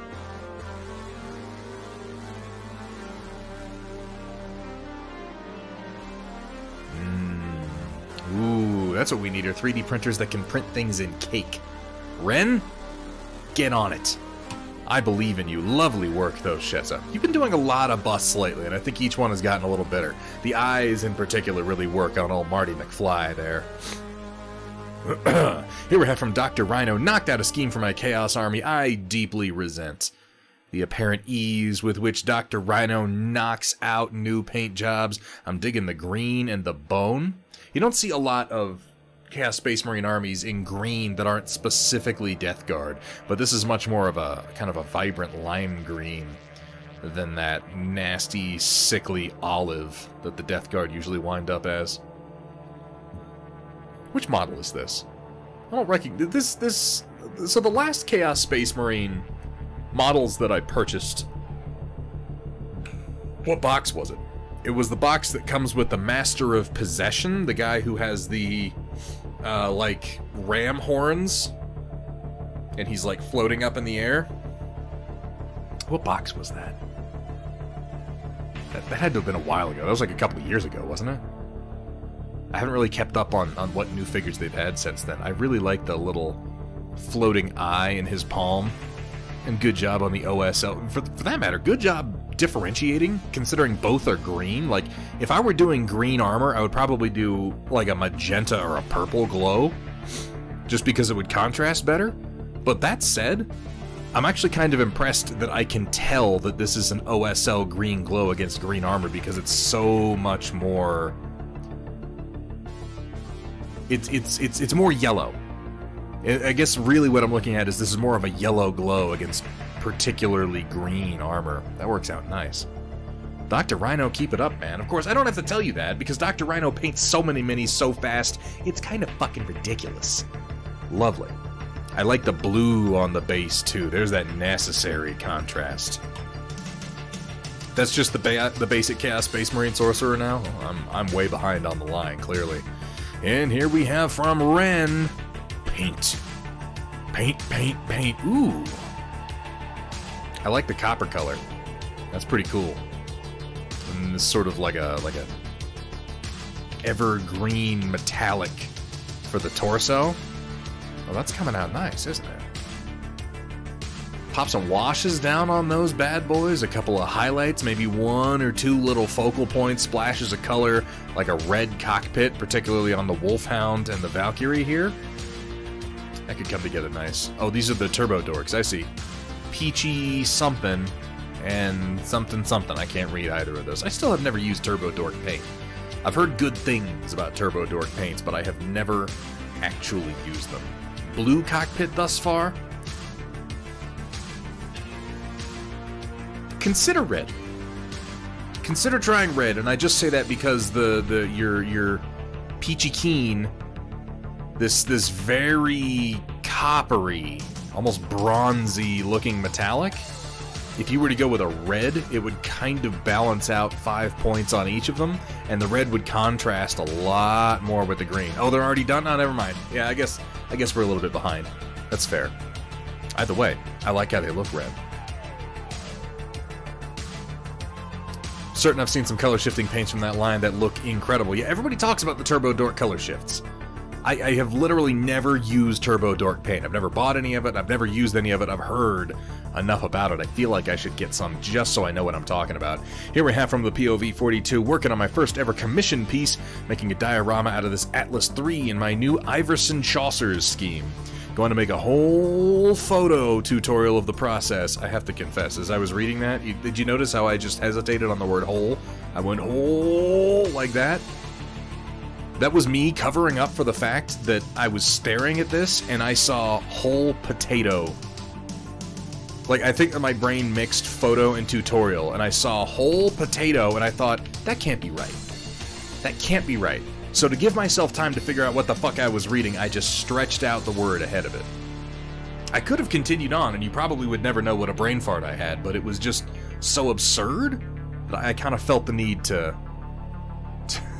air that one out. Gonna make a whole potato of the process. Today I finished the underpainting. I'm pretty happy with how it turned out. Final scheme will be red. Man, Atlas III is such a jank master, isn't it? I really do kind of like the way that its head is built into its shoulders, though.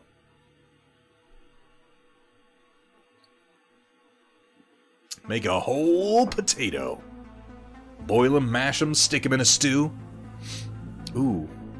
We have, like, shell casings being ejected. Is that what I'm seeing here? I've seen a lot more people using these, like, printable, like from Deadly Print Studios, weapon effects, like the sort of muzzle flash here and the ejecting shells here. I really like how this guy carries his big old rack. Very Terminator, yeah. it does kind of have... It's... I know that the Atlas is, like, the most iconic mech in Battletech for... Oh, I just noticed the base. That's interesting. Is that meant to be, like, a trench? Or, like, a building that's been blown open with a hallway turning into it? It's interesting. I'll be very curious to see how the final paint job comes down on this, because, yeah, I just noticed how thick this is, and that we've got, like, a trench right here. I don't know, the Atlas gets plastered all over everything because it's the giant mech with a skull for a face, and somehow to me that's always made it less interesting. I don't know, I like the mechs that have like a big sheet of glass for their face, that don't look quite so human. Like, I like the humanoid proportions, but then the inhuman head, to make it clear that it's a cockpit. Every time I look at an Atlas, I'm like, so do I sit like on one side, I guess, and I look out the window? Okay. Merlin.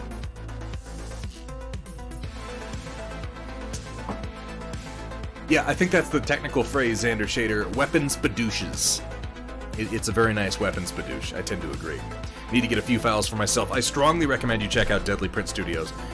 Deadly Print has a bunch of them, and they're so cheap that every time I've thought I should make some for myself, then I think I can buy them from them for pennies. Isn't my time worth more than that? And generally speaking, yes it is. Or getting video feeds from cameras. Ah, that's less fun, Automat. Much less fun. I like the look of this figure, though. Particularly like that, the underslung weapon. What do we say? The final color is going to be red, with how deep and dramatic the shading is, all this pre-shading that's been done. I think this is going to be a real interesting red. POV, please keep us posted. Here we have from Wheezy. My son founded his own clan, Laser Fox. He received the first mech for Beta Galaxy in the German Secret Santa exchange. We both love it. Now have a pattern for the rest of his trinary. Picking a pattern can be such a pain. Really just deciding with some finality how the colors are going to be arranged. And this is part of the reason that in recent years I have come to love studio schemes. I have come to love pre-existing color schemes from the various canon and lore of whatever system I'm painting, just so I don't have to make those decisions. I'm capable of it, but more and more I just want to paint, and I don't really want to think that much about all the color theory involved in the model. And when you're in that position, something like this is an absolute fucking godsend. What a color scheme, too. I love the really, like, muted blue-gray and that just insane vibrant green. Look at that. It's like Otter Pop lime green. Yowza. You know, Automat, it depends. It depends. There are times in my painting career when I have really, really loved delving into the theory and coming up with my own paint schemes. And then I phase out of it for a while, and I want to do more studio schemes where I don't have to think about them. It's sort of an ebb and flow, you know, of what I'm in the mood to do. I like how the Elemental Santa is down here. That's a nice touch in particular. He is the Secret Santa. That's a cool scheme. I dig it. Very, very striking and very clan. Do it by feel, for good or ill. It's for good. Like, painted minis are painted minis. If it has if the color scheme is built on expert color theory, like, that's great and all. But if it's painted at all, if you can tell what's supposed to be what and what goes where, like, there ain't nothing wrong with that. Don't even think of anything beforehand, I just go for it. That intuitive painting can get you pretty far. Here we have from Zombie Bro Studios, started work on some Grey Death Legion for Death Ray designs, using some Thunderhead Studio mechs, camo for the win. Oh my god, there's so many acronyms. Oh, actually not a fan of it. Need to outline my splotches so they pop. Haven't we all had that problem? Gonna be doing a warm red Martian type Earth base with some bright neon green crystals to help contrast. Oh, that sounds nice. You say bright neon green crystals, my brain immediately goes to Tiberium. Maybe it's because my imagination is particularly limited, but I just think immediately of Tiberium clusters. Hey, I'm in favor of it. I think that, yeah, using the red just to kind of balance the fact that you've got the red cockpit glass, particularly since you're doing my mechs. These are the mechs that I modeled. They have lots and lots of cockpit glass because I really like that on my figures. And, I mean, it's one of the reasons I like these designs as much as I do. Jesus, you know, I look at this and I think about how I created the head of this mini is so janky. I can't believe it worked out the way that it did. I know so many better ways to do it now. But yeah, the red up here, balancing the red down here, and then the green just to add a little splash of something that doesn't appear anywhere else, that's gonna look fucking great. I see what you mean as far as, yeah, needing to make the splotches a bit more clear. All the gray kind of blends in at the moment. If it worked, fuck the bullshit. I mean, it's not like I went back and redesigned it, Sumitha. This model is fine. I'm just saying, if you were to come to me today and tell me to build this, I would do it very, very differently. So Xander Shade, that's an interesting kind of sticking point for me. I think we probably could make physicals of these minis available regularly through Steel Warrior Studios. I don't think that on any level, because Bandai, I believe, is who owns the rights to these designs currently. I don't think that they would have any fucking interest in our rinky-dink little operation selling tiny little 6mm versions of mechs that they make money selling big complex kits of. I don't think that there would be any issue there. But I don't like the idea of making money off of these designs in a retail sense. These were a passion project because I love the design work of Kunio Okawara. And, now that said, Steel Warrior Studios will print these for you with his print-on-demand service.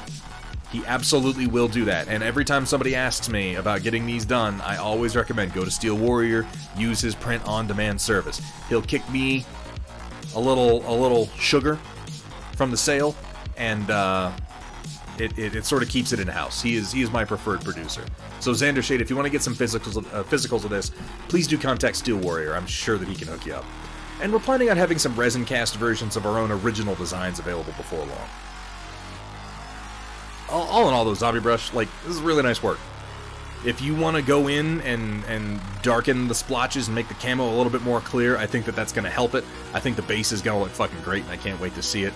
I love the more particularly now, with Duncan Rhodes having popularized the contrasting, like, green-red lensing effect. I like this more comic booky style that you do for the glass. Lovely work, Zombie Brush. I can't wait to see the rest of that lance. I'm wondering how many you're doing for DRD. I'm curious. Oh, here we have from Cybran Knight. Oh yeah, it's all coming together. Now it's time for everyone's favorite game. How many magnets? No, seriously, guess how many magnets I use per variant. Won't make you figure out the total number unless you want to.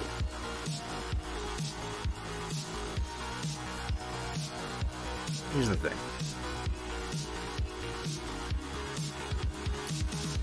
A sane human being would have just one magnet in what is shown here. Because the only place that makes... well, 3. 5. 5 magnets would make sense. 1, 2, 3, 4, 5.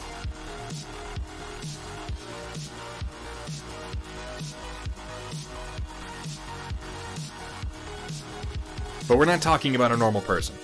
We're talking about Cybran Knight. So I'm going to say 1, 2, 3, 4, 5, 6, 7, 8, 9. I'm going to guess 9 individual magnets.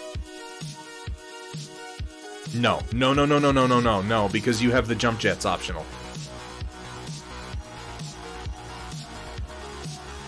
Is this the same torso or 2 different torsos? Because I don't see how the jump jets could swap in and out. This looks solid.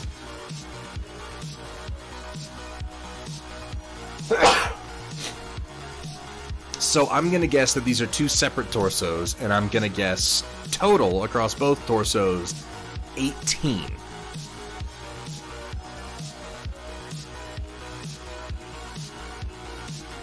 Cyber Knight, my guess is 18. How close did I get?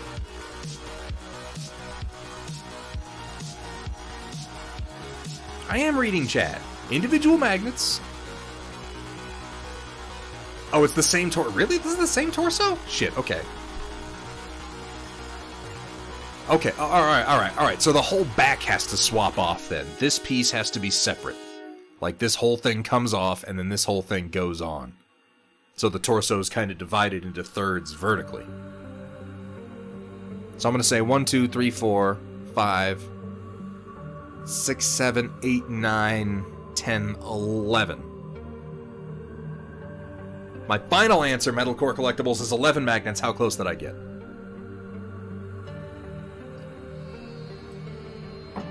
It's going to be 11 or 13. Depending on how many magnets are affixing the back plate. Jesus. 22? Hold on. Are you talking about just in the torso? Or are you talking about including the legs? You're saying 22 total in this. Well, okay, hold on. So I'm not counting the alternate parts. So let me recount. 1, 2, 3, 4, 5, 6, 7, 8, 9, 10. How are you getting to 22?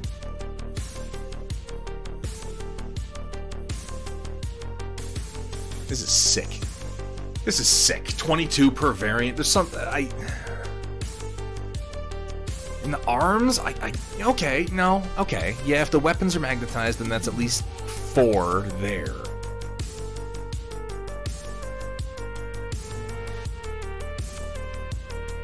Maybe these weapons, the floating ribs weapons there, maybe those are magnetized too.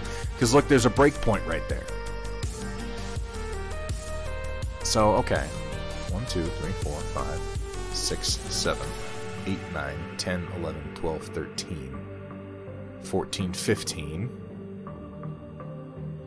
16, 17, 18, 19, 20, 21, 22. I'm getting to 23. If I'm assuming that the arms are magnetized to the torso, but the elbows are not.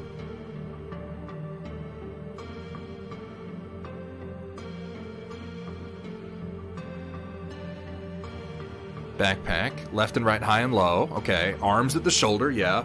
Forearm weapon. Oh, the hands. Oh, that's ridiculous. That's ridiculous, and you fucking know it, Cybran. Jesus. The wrists. What a load. Oh, come on. I was never gonna guess the wrists. Why would you do that? What? Were you bitten by a radioactive magnet in high school or something? Like, what happened to you, man? Because I can. That's not a good reason.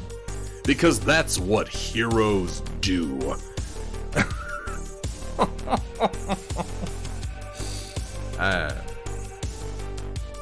Let's keep going. Let's keep going, guys. You can always hit exclamation point metalcore in chat to get a link over to Cyber Knight's site, where you can see all the amazing work that he has done with BattleTech compatible mechs and vehicles. So many magnets. So many magnets. Marlon, this is my last drink for the moment. Here we have from Punished Trink. Got the first Hell's Horses Alpha Keshik? Huh. All done. 4 more to do. This was all done in one stream. Paint and model was chosen with channel points. Oh, I know that game. At least I did. Look at all them sick clan mechs. Oh man, I'm digging the flames though. I like how you went with this sort of purple-black against the flames. It works so well right against the yellow. It helps both colors pop really, really nicely. You can do the whole group in this, huh? Well, that should really be something. Lovely work on this. Very clean. I like how you've kind of positioned all the little licks of flame around the shape of the mech itself. Either side of the chest, couple on each side of the pecs. And then, of course, I like the flaming fist. That's just cool as hell. Is that just a thin purple paint over black? I'm gonna guess that it's a cool black base. And then worked up into purple without many or any highlights on top of that. I'm gonna guess that.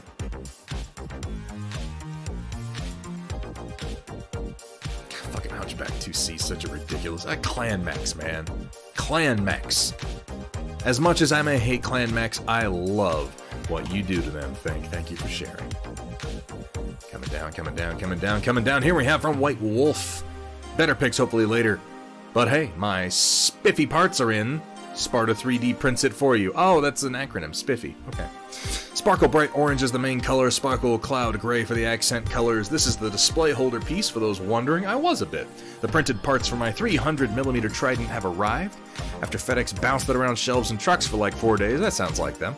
Oh yeah, I don't have a soldering iron, so they'll be fixed with a different delivery tomorrow. Kinda hard to put in heat sets without an iron. Also have a tool specifically for heat sets that'll be in whatever FedEx decides Express actually means. In whenever FedEx decides Express actually means deliver the damn thing.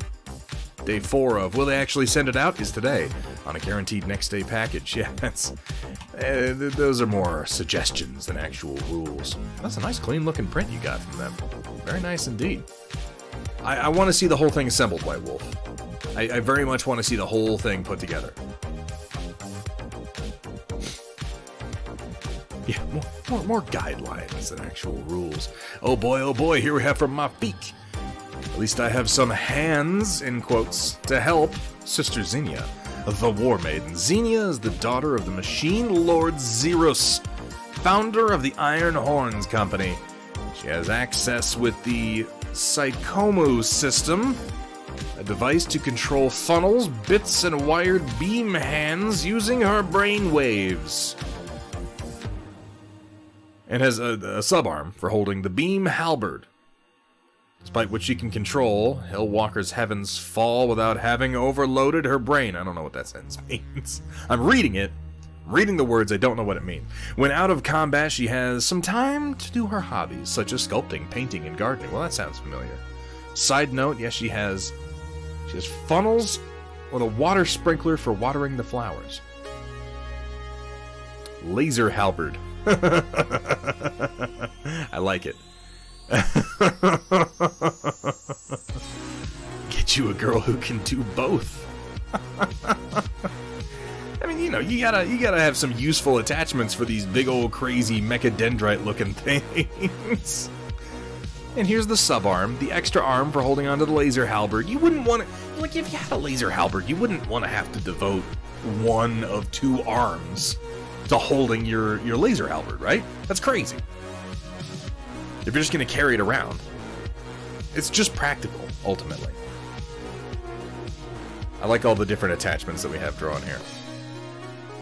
It's wonderful. There are like several watering attachments. It's lovely. Lovely, Mafik, and thank you for continuing to share. Oh, I just noticed the slimes. Look at the little slime. Why is this one sad?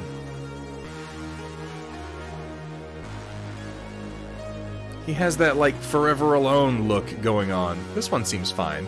Maybe a little haunted. These slimes are a little off. Like, this one has a 1,000-yard stare, and this one looks Forever Alone. Now I feel bad for the crying slime. Mafik, why is the slime crying? It hurts me. Why is the leftmost funnel mad? Oh, this one? He has the little... whatever that is. Yeah. I have no idea.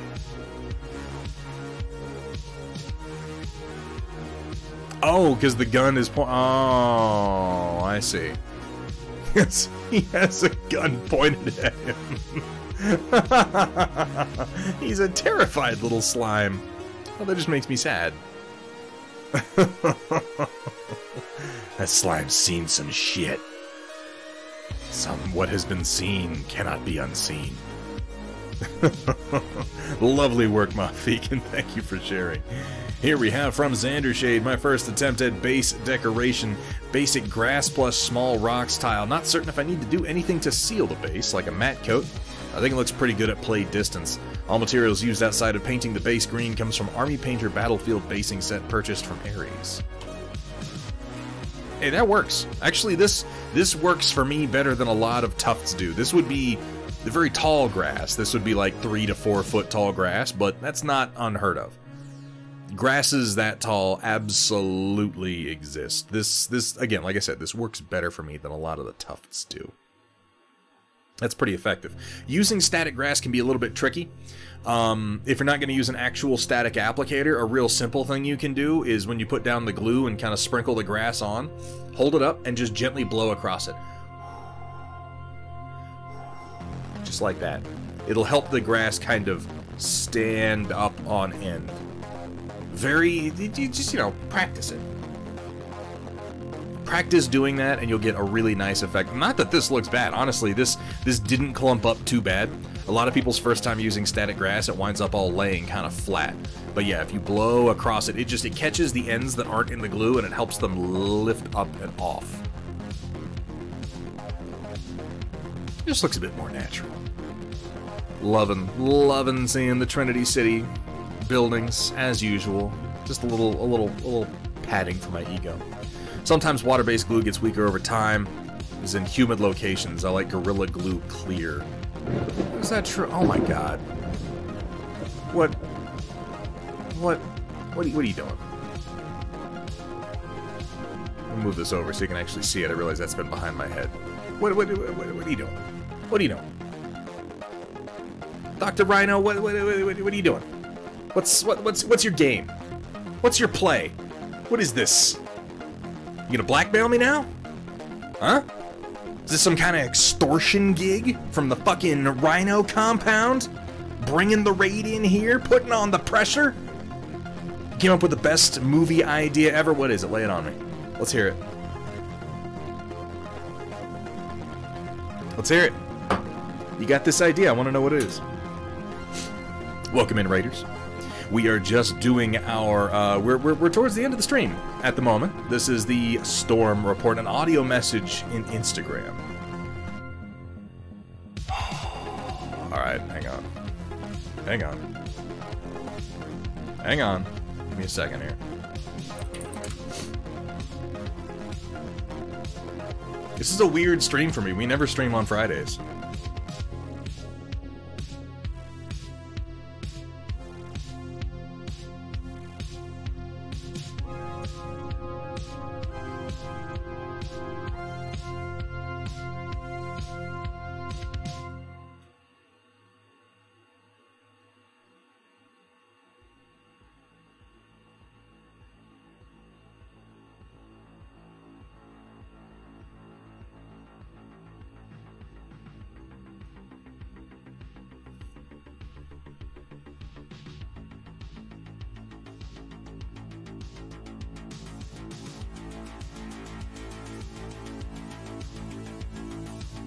So I expected just a really stupid joke. Listening to that. I know you never get to raid me, Dr. Rhino. Our times don't match up. The only reason I'm on right now is because we didn't stream yesterday. So thank you so much for the raid. And welcome in everybody coming over from Dr. Rhino's stream. Welcome to Thunderhead Studio. We paint minis. We sculpt minis, we sculpt terrain, we 3D print things, and sometimes we play games. We've been sitting around playing Prey from 2017 tonight, which has been a good time. So Dr. Rhino has suggested a film about do you mind me telling people, Dr. Rhino? Is this a secret idea of yours? I admit I expected it to just be a stupid joke, but it sounds like it's an idea you actually like. The idea here seems to be a movie about a doctor who essentially it's a big moral quandary surrounding a life that has to be saved. In order to, in broad strokes, a life that needs to be saved in order to prevent mass casualties. One person who, for whatever reason, is the only person who can stop a nuclear war. I would assume that part can be interchangeable. The person who can stop a nuclear war, a biological agent, some disaster. And making moral judgment calls about what can be sacrificed to save the life of one person who can then potentially save more lives. It's an interesting idea. You mentioned specifically, what was it, taking organs from his secretary? That's an interesting notion. I think that this would be a good one to just kind of spitball and see what we can come up with, because it's definitely undercooked at the moment. But I mean, you know me, I love cooking ideas like this. How you doing, Rhino? How was your stream? We just took a look at that Chaos Sorcerer you were painting, and I have to say I'm impressed at your ability to get a green, it's really more of a yellow-green OSL glow on green armor. That's very impressive. Can be the B-side for our Part 2 of Season 2 discussion. Fuck yeah, dude. We need to do that. Season 4, Part 2 of Attack on Titan starts either tomorrow or the next day. So I'd be down to hammer out some talks over the course of this upcoming week. And I think that we're finally working out something of a format for our We Two Dudes discussions. I think that for Part 1 of Season 2, we tried to do chronological, and I think we got bogged down a little bit too much in minutia. So I feel like Season 1, we didn't have enough minutia. Season 2, Part 1, too much minutia. We're gonna find the Goldilocks zone. We Two Dudes will find the Goldilocks zone. Ooh, that doesn't sound good. That sounds like a euphemism. It was not. I promise everybody listening right now, that's not a euphemism. Don't take that the wrong way.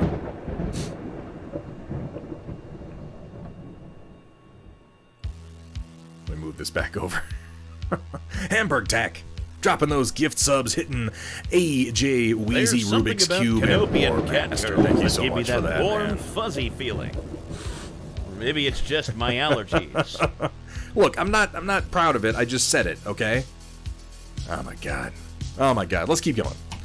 Let's keep going. I like this idea. Let's kick this around. Let's see where it goes. Hamburg Tack, thank you so much for your just generally Hamburg Tack. Thank you so much for your support of the stream and the community. I really appreciate it, man. So, coming down here we have from Ion Raptor, got the Lancaster Seraph done. Look at this. Look at this. Look at this nasty-ass Wobby Mech. I say that, I greatly prefer the Word of Blake mechs to, even Clan mechs. I don't know, at least the Wobby mechs all have a really unique design aesthetic to them. I think they benefited from coming later. The Innersphere mechs are kind of all over the place because a lot of the original designs were borrowed from anime, and the follow-up designs were just kind of whatever, line art from some not particularly great artists in some cases. The Clan mechs were a little bit more evolved conceptually, and by the time they got to Word of Blake, I think that they had really dialed in the notion that they wanted these, particularly for the Word of Blake, these faction-specific mechs to have a unified design language, and you can really see that. Why'd you gotta go and do that for Gotta Run? Why you gotta go and make me see this mech is wearing a diaper? What are you trying to do to me? Like, really tight, small scope film, 90% in the operating room and observation. So you're talking largely dialogue. Dr. Rhino, have you ever seen a movie called The Man from Earth?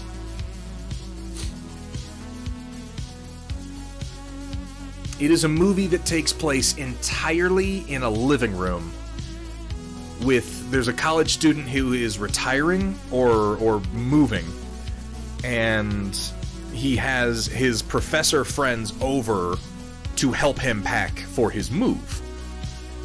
And as they're packing and sort of saying goodbye and having like a last glass of wine together and the evening is beginning to wane, he tells them that he has been alive since the dawn of humankind. He was present at the crucifixion of Christ. He knew the Buddha. He is literally thousands of years old.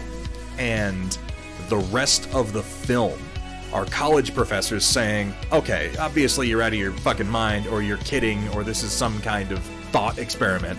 So let's entertain this, and let's talk about it. That's the whole movie. And it is fan-fucking-tastic. It is one of my favorite films, and it is nothing but about 5 people in a room talking. I think you'd like it. You should watch it. The original / canon art for a lot of the Wabi mechs was kind of bleh. Matt Plog really brought it to life. It was an honor to have him do that for Operation Lancaster. He really knows what he's doing. He really, really does. Bigger Blue and Minotauro art. Thank you guys so, so much for the follows. Welcome to the stream, and welcome, my friends, to the Storm Chasers. Welcome back. We hit 1800 50 today. Shades of Coal Gray. That was pretty cool. And as he pulled his stiff bristles out of my wet fluids, I yelled out, "No, Thunderhead! You need to thin that paint first!" Sphere, enjoy your sub.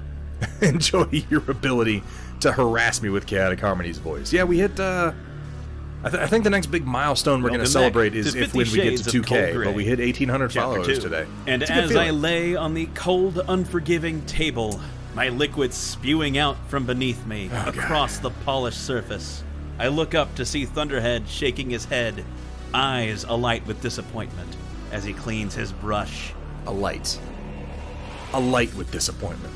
Ion Raptor is an incredibly talented modeler who understands the necessity of really digging in, using less complex details than many people would like, and getting in there and doing nice, deep, chunky details, because, man, you're printing this as 6mm and you still have to be able to paint it. I think Ion Raptor is a better designer than most people who are doing work for CGL right now. Like, genuinely, I think he makes better mechs. And when he's working off of art from Matt Plog, like, holy damn. That's intense. I really like the way the axe is connected to his arm, too. It's another joint. There's no hand holding it. It is a part of his arm. It's all one big weapon. Gotta bounce. Dude, Dr. Rhino, you've been streaming. Go get your rest on. You chill. Thank you so much for the raid, man. Thanks for coming in. We're just wrapping up here anyhow. Yeah, let's talk.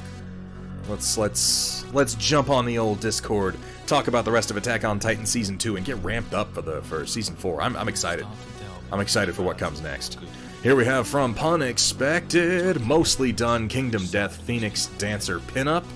Woo! Look at that. Maybe it's time we all get even. Is that a retractable mech axe? That's an interesting question, Anchors. I don't know if it's retractable. I think it probably folds up to a degree, not all the way. But it looks like it just has like a little rotating piston down there so that it can sort of fire out and chop. Yeah, I think it's just part of the arm, really. Oh, unexpected. I am in a real, man, just a painting slump at the moment. Thankfully, my painting slump rather has come along with a uptick in my desire to sculpt, or I would just be in some real creative doldrums at the moment. But I love Punexpected. I always love seeing your oil work. It reminds me of what I could be doing if I had more motivation. Lovely work on the skin tone as well. I'm not good with skin, particularly not if you ask me to do anything other than Caucasian skin. So getting this more exotic, more equatorial skin tone, almost Middle Eastern, that's lovely. Just lovely. And damn, look at the work on the blade. That's fantastic. Fantastic work, Punexpected, and thank you for sharing. Here we have from Rio. Why? Oh, I see. Oh my god, that actually took me a second.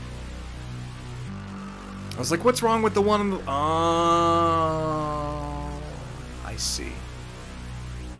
I see. Yeah, Angrous Angel, there were a lot of different and interesting designs amongst the Wabi mechs. I particularly liked a lot of their focus on melee, but I'm a melee guy in BattleTech. Broadly speaking, not as much with things like claws and blades coming out of arms. I like mechs with fists that then proceed to punch other mechs, but I mean, that probably explains why I don't like the clans at all. At least in part. There are many reasons I don't like clan mechs. One of the big reasons is that they're like, I don't want to punch you with my robot. Punching with robots is for cowards. Like, it doesn't make literally any sense at all. It seems like it takes much bigger balls to run up to somebody and punch him with a robot fist. But that's neither here nor there. This is... Damn, Rio. Rio, I'm going to give you the best compliment that I can think of on this. Yeah, then they make the Kodiak, right? Not only are they lame, they're also full of shit. It took me a second. Like, obviously, this is a sketch of this pencil here. I'm just gonna say, it took me just a second for my brain to put together what I was seeing. And that's the best compliment I can think of on this. Lovely, lovely shading, Rio. Here we have from Vergaderung, worked on sculpting a set of jump exhaust trails for the Plastic Wasp. It was already in a great pose, so this doesn't need any modification to the mech. Just cut it off the base and slap it on. Plus, you can reuse the same base. I do like this. I saw this earlier. I hadn't seen you actually put any paint on it yet. You've done some pretty... yeah, making use of... Because he's got that running pose, but his one leg is lifted so high up that, yeah, you just tilt it forward, and that's very much a jump jetting, sort of almost super-heroic pose. Much less work than I'd imagine you had to do on the legs for Mr. Well, mostly on the toes. I think the catapult's legs are in the same position, but you curled the toes downward, which I think was probably necessary. Look at him. Look at him go. There. There's a proper melee attack. Just turn him into a missile. Is that a purple king crab? Yeah. This is, God, Vergaderung has so many Merrick Militia mechs. Like, you should really, Angrus Angel, you should check out Vergaderung's, he has an art channel on the Thunderhead Studio Discord. You should absolutely jump in there and take a look. He has so many Merrick Militia painted, and they're gorgeous. They're gorgeous. Such a clean white, too. God, I gotta say, Vergaderung, I love the look of these PPCs that you worked up. Like I said, they look like they belong with the way the chassis, the fuselage is designed on the catapult. These look like they were designed by the same person. Very slick. Very slick indeed. Coming down. Here we are from Sumatha, Operation Lancaster, Thunderhead exclusive preview. Following up on Metalcore Collectibles / Cyber Knights post showing the prototype miniature of the Reckoning Assault Battle Mech. This is a second version of the Reckoning, commissioned specifically for the Battlecore variants of the mech. Like most Battlecore machines, however, this identical enough to a production / export model of the mech, so as to confuse most battle computers. Ah, right, yeah, I remember that. This means that most opponents will underestimate the abilities of the Battlecore machines the first time they encounter them. Of course, this usually means their first encounter will be their last. In the case of what most battle computers will tell upon detecting this machine, the Reckoning D2RCK02 is an 85-ton beast that is effectively a jump-capable AWS-8Q, awesome, plus with excellent heat management, an electronic warfare suite, and a remarkably durable armored shell. I almost said awesome there, that's so weird. I think my brain is rotten tonight. Of course, while the awesome only... It's because it's there, and I was thinking awesome from earlier here. While the awesome only has one battle fist, well, this has two. So it can rock 'em and sock 'em. Give him the old razzle-dazzle. Naturally, the visually identical Battlecore variant D2RCK-BC2 packs some surprises in the form of fancier tech that makes it even more dangerous at range and gives it an even more powerful electronic warfare suite, which only helps to confuse enemy battle computers that much more. Matt Plog working his magic. Man, it really is. Taking something as fucking chonky as the Reckoning and giving it this sense of motion, that's actually really impressive. I like that. I appreciate that it's... I like these, like, sort of natural human motions in mechs, the unconscious motions that we make when we do things. Lots of little things about the human form that we don't really think that much about. I guess in my head it matches up with the mech linkage through the Nero helmet, when mechs are just rectangles that stomp and have their arms locked rigidly at their sides and go like this when they punch. I'm like, I don't buy it. I don't buy it. Why are you wearing a Nero helmet that interprets your brainwaves as motion if you're not gonna do... Like, the whole point of the Nero helmet to me is the subtle motions. Things like stabilizing the gyro by shifting your weight, moving your weight from your shoulders to your toes, subtle torso tilts, movements of the hands, like things that computers are gonna struggle with a little bit more, but will come very naturally to a human being who's used to walking around with the bilateral symmetry of being a hairless ape. And I see that.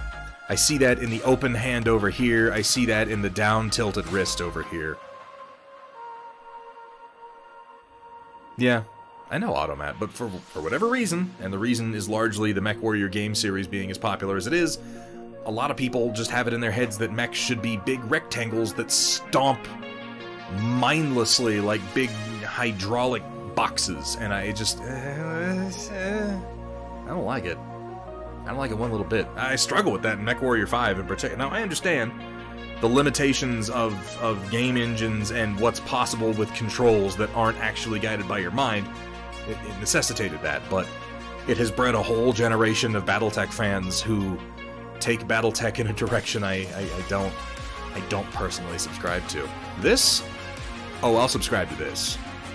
Oh, I'll subscribe to this all day long. What a mean-looking son of a bitch.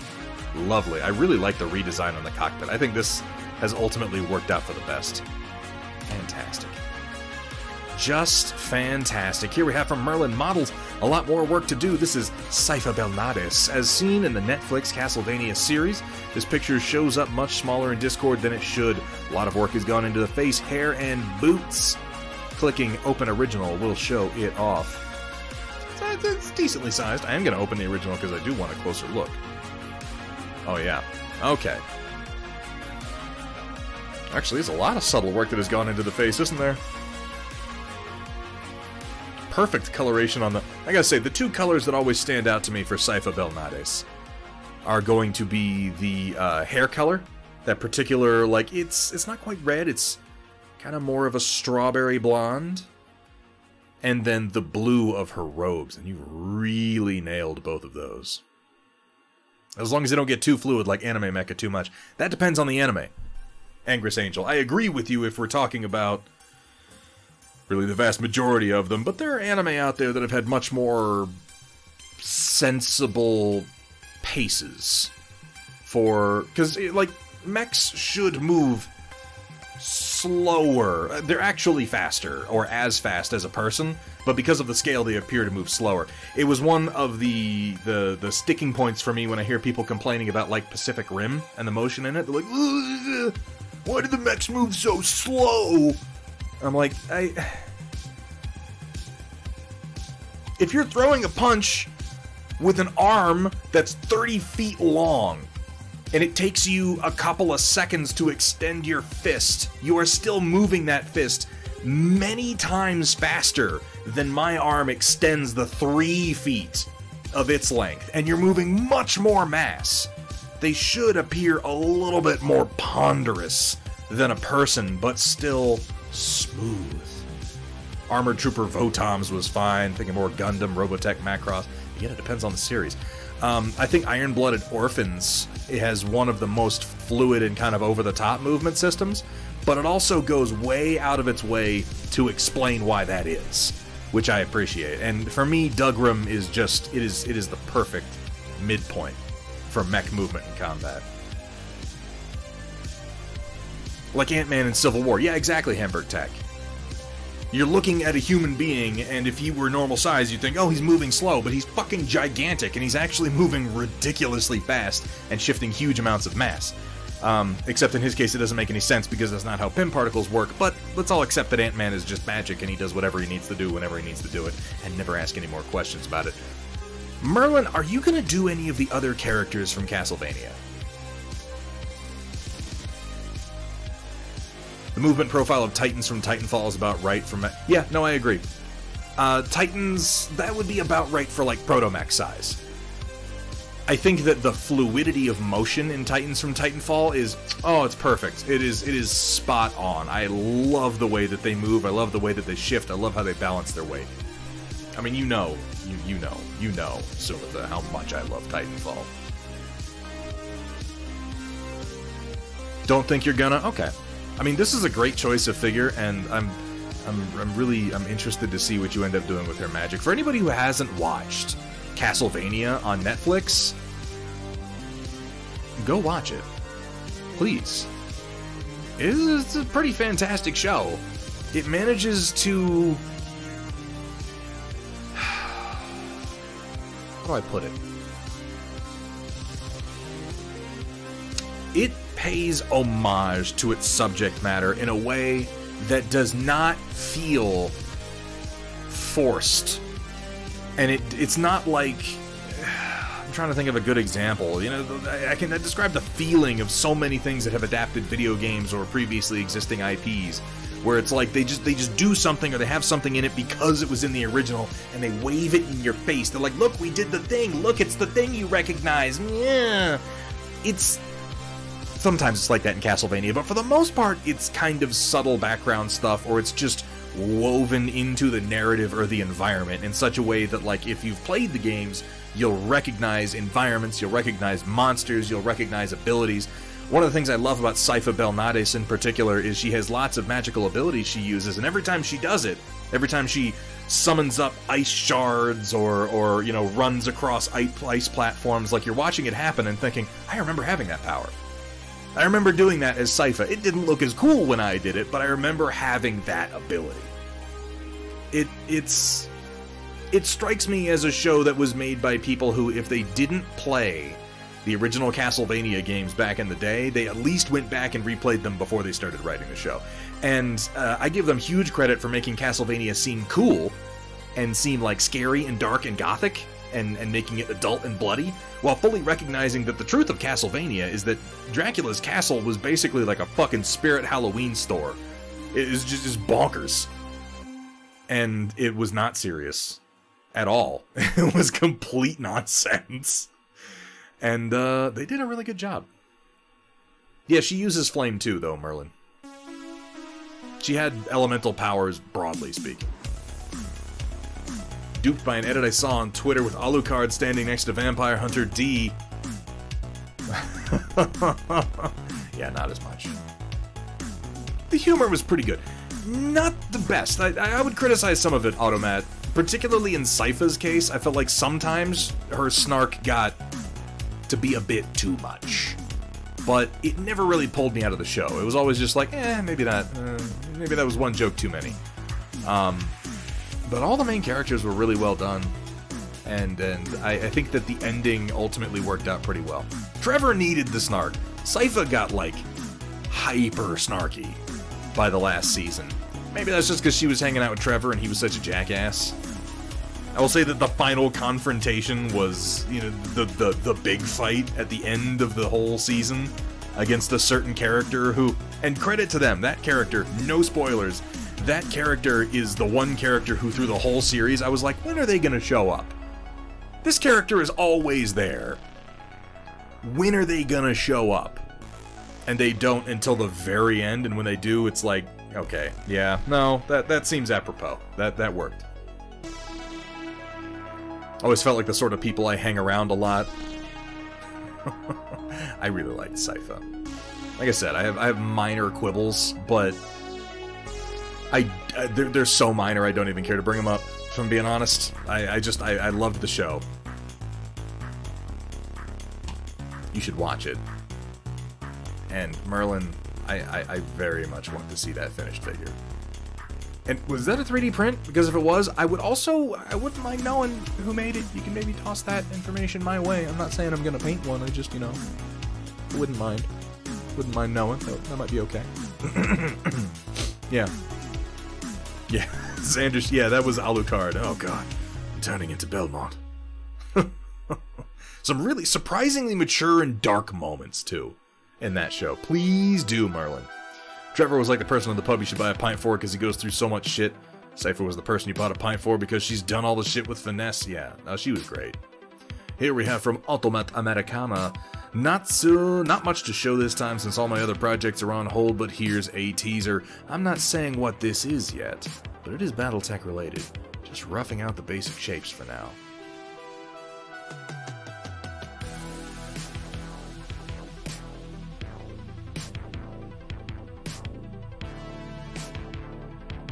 Well, I mean, that's a dildo. Like, technically they do have those in Battle... I'm sure that they have those in Battletech. Like, you know, they don't talk about it.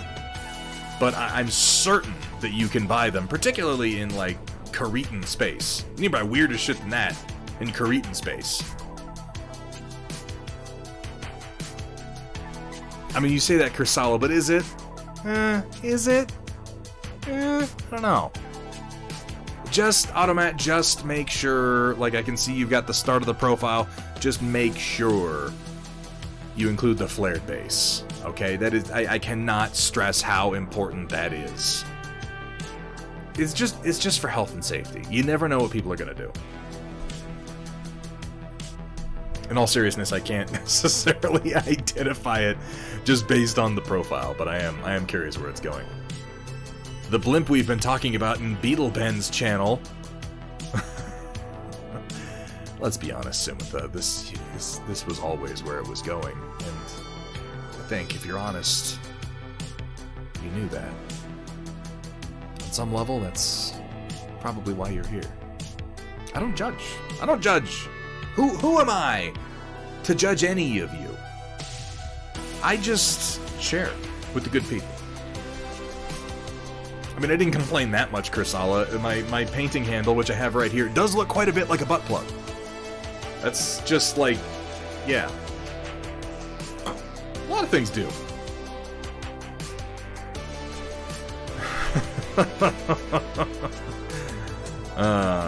Sent you a link where I bought the model. It was printed by someone else. Redid the support struts himself to make it cleaner. Clay Cyanide. Merlin, thank you so much for sending that. I'm going to take a look at that. I am very curious where that's going, Automat. But that will bring us to the end of the Storm Report and to the end of tonight's stream.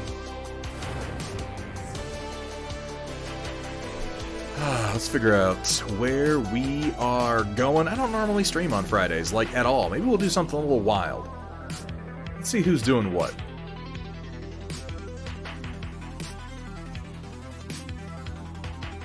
Peleus is going. Hootie Who's playing Inscription. Signarly doing some Warhammer. Whittle Goblin.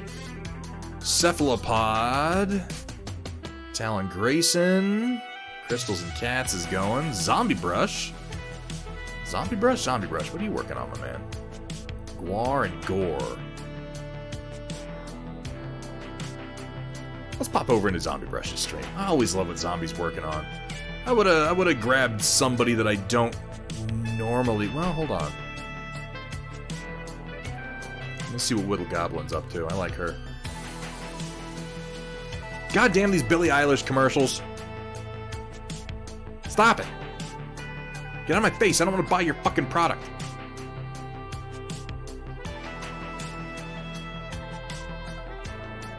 Yeah, get to it. 20 seconds? Oh my god, I hate these commercials so much. I just want to know what they're working on.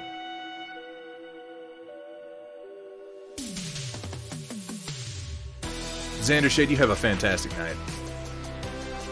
Vergaderung, unfortunately, Vergaderung, I'm gonna have to get to bed inside of the next hour because I have to be up early tonight, or early tomorrow morning, rather, which sucks. What the? The commercial froze at 19 seconds? What the hell is Doki Doki Literature Club? What is going on?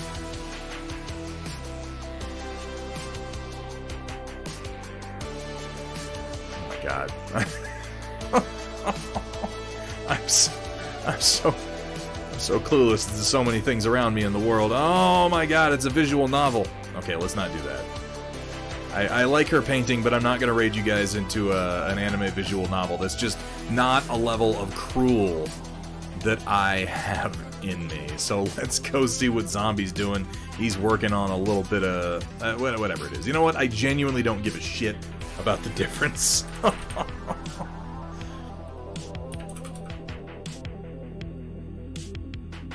Let's head over there.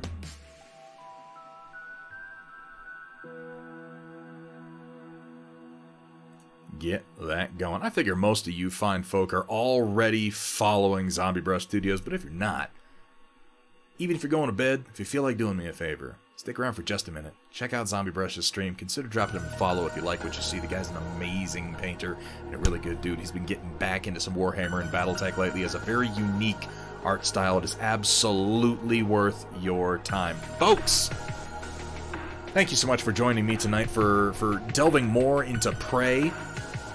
That game, man. We didn't get very far tonight. I kept dying. I guess that's probably going to happen more and more the more we play, as I start to fight worse and worse goo monsters. But the story is really kind of kicking off at this point. Hopefully next time we'll get through the Arboretum and into whatever's next. We're going to be back. Sunday the 9th, I'm going to be single figure focusing in oil paints on my Star Wars Legion Vader, the first of 3 that we're going to be painting. And then Tuesday the 11th, we're going to be doing Conquest in oil. I have a scheme picked out for my Household Knights. We're going to get started on lots of red. And then Thursday the 13th, we'll be back to playing Prey 2017. That'll be session 4 for those of you who are following along. Thank you to everybody who contributed to the Storm Report tonight. Thank you for everybody who came out on this weird Friday night stream. And thank you as always to my amazing mods. Until next time, keep on painting.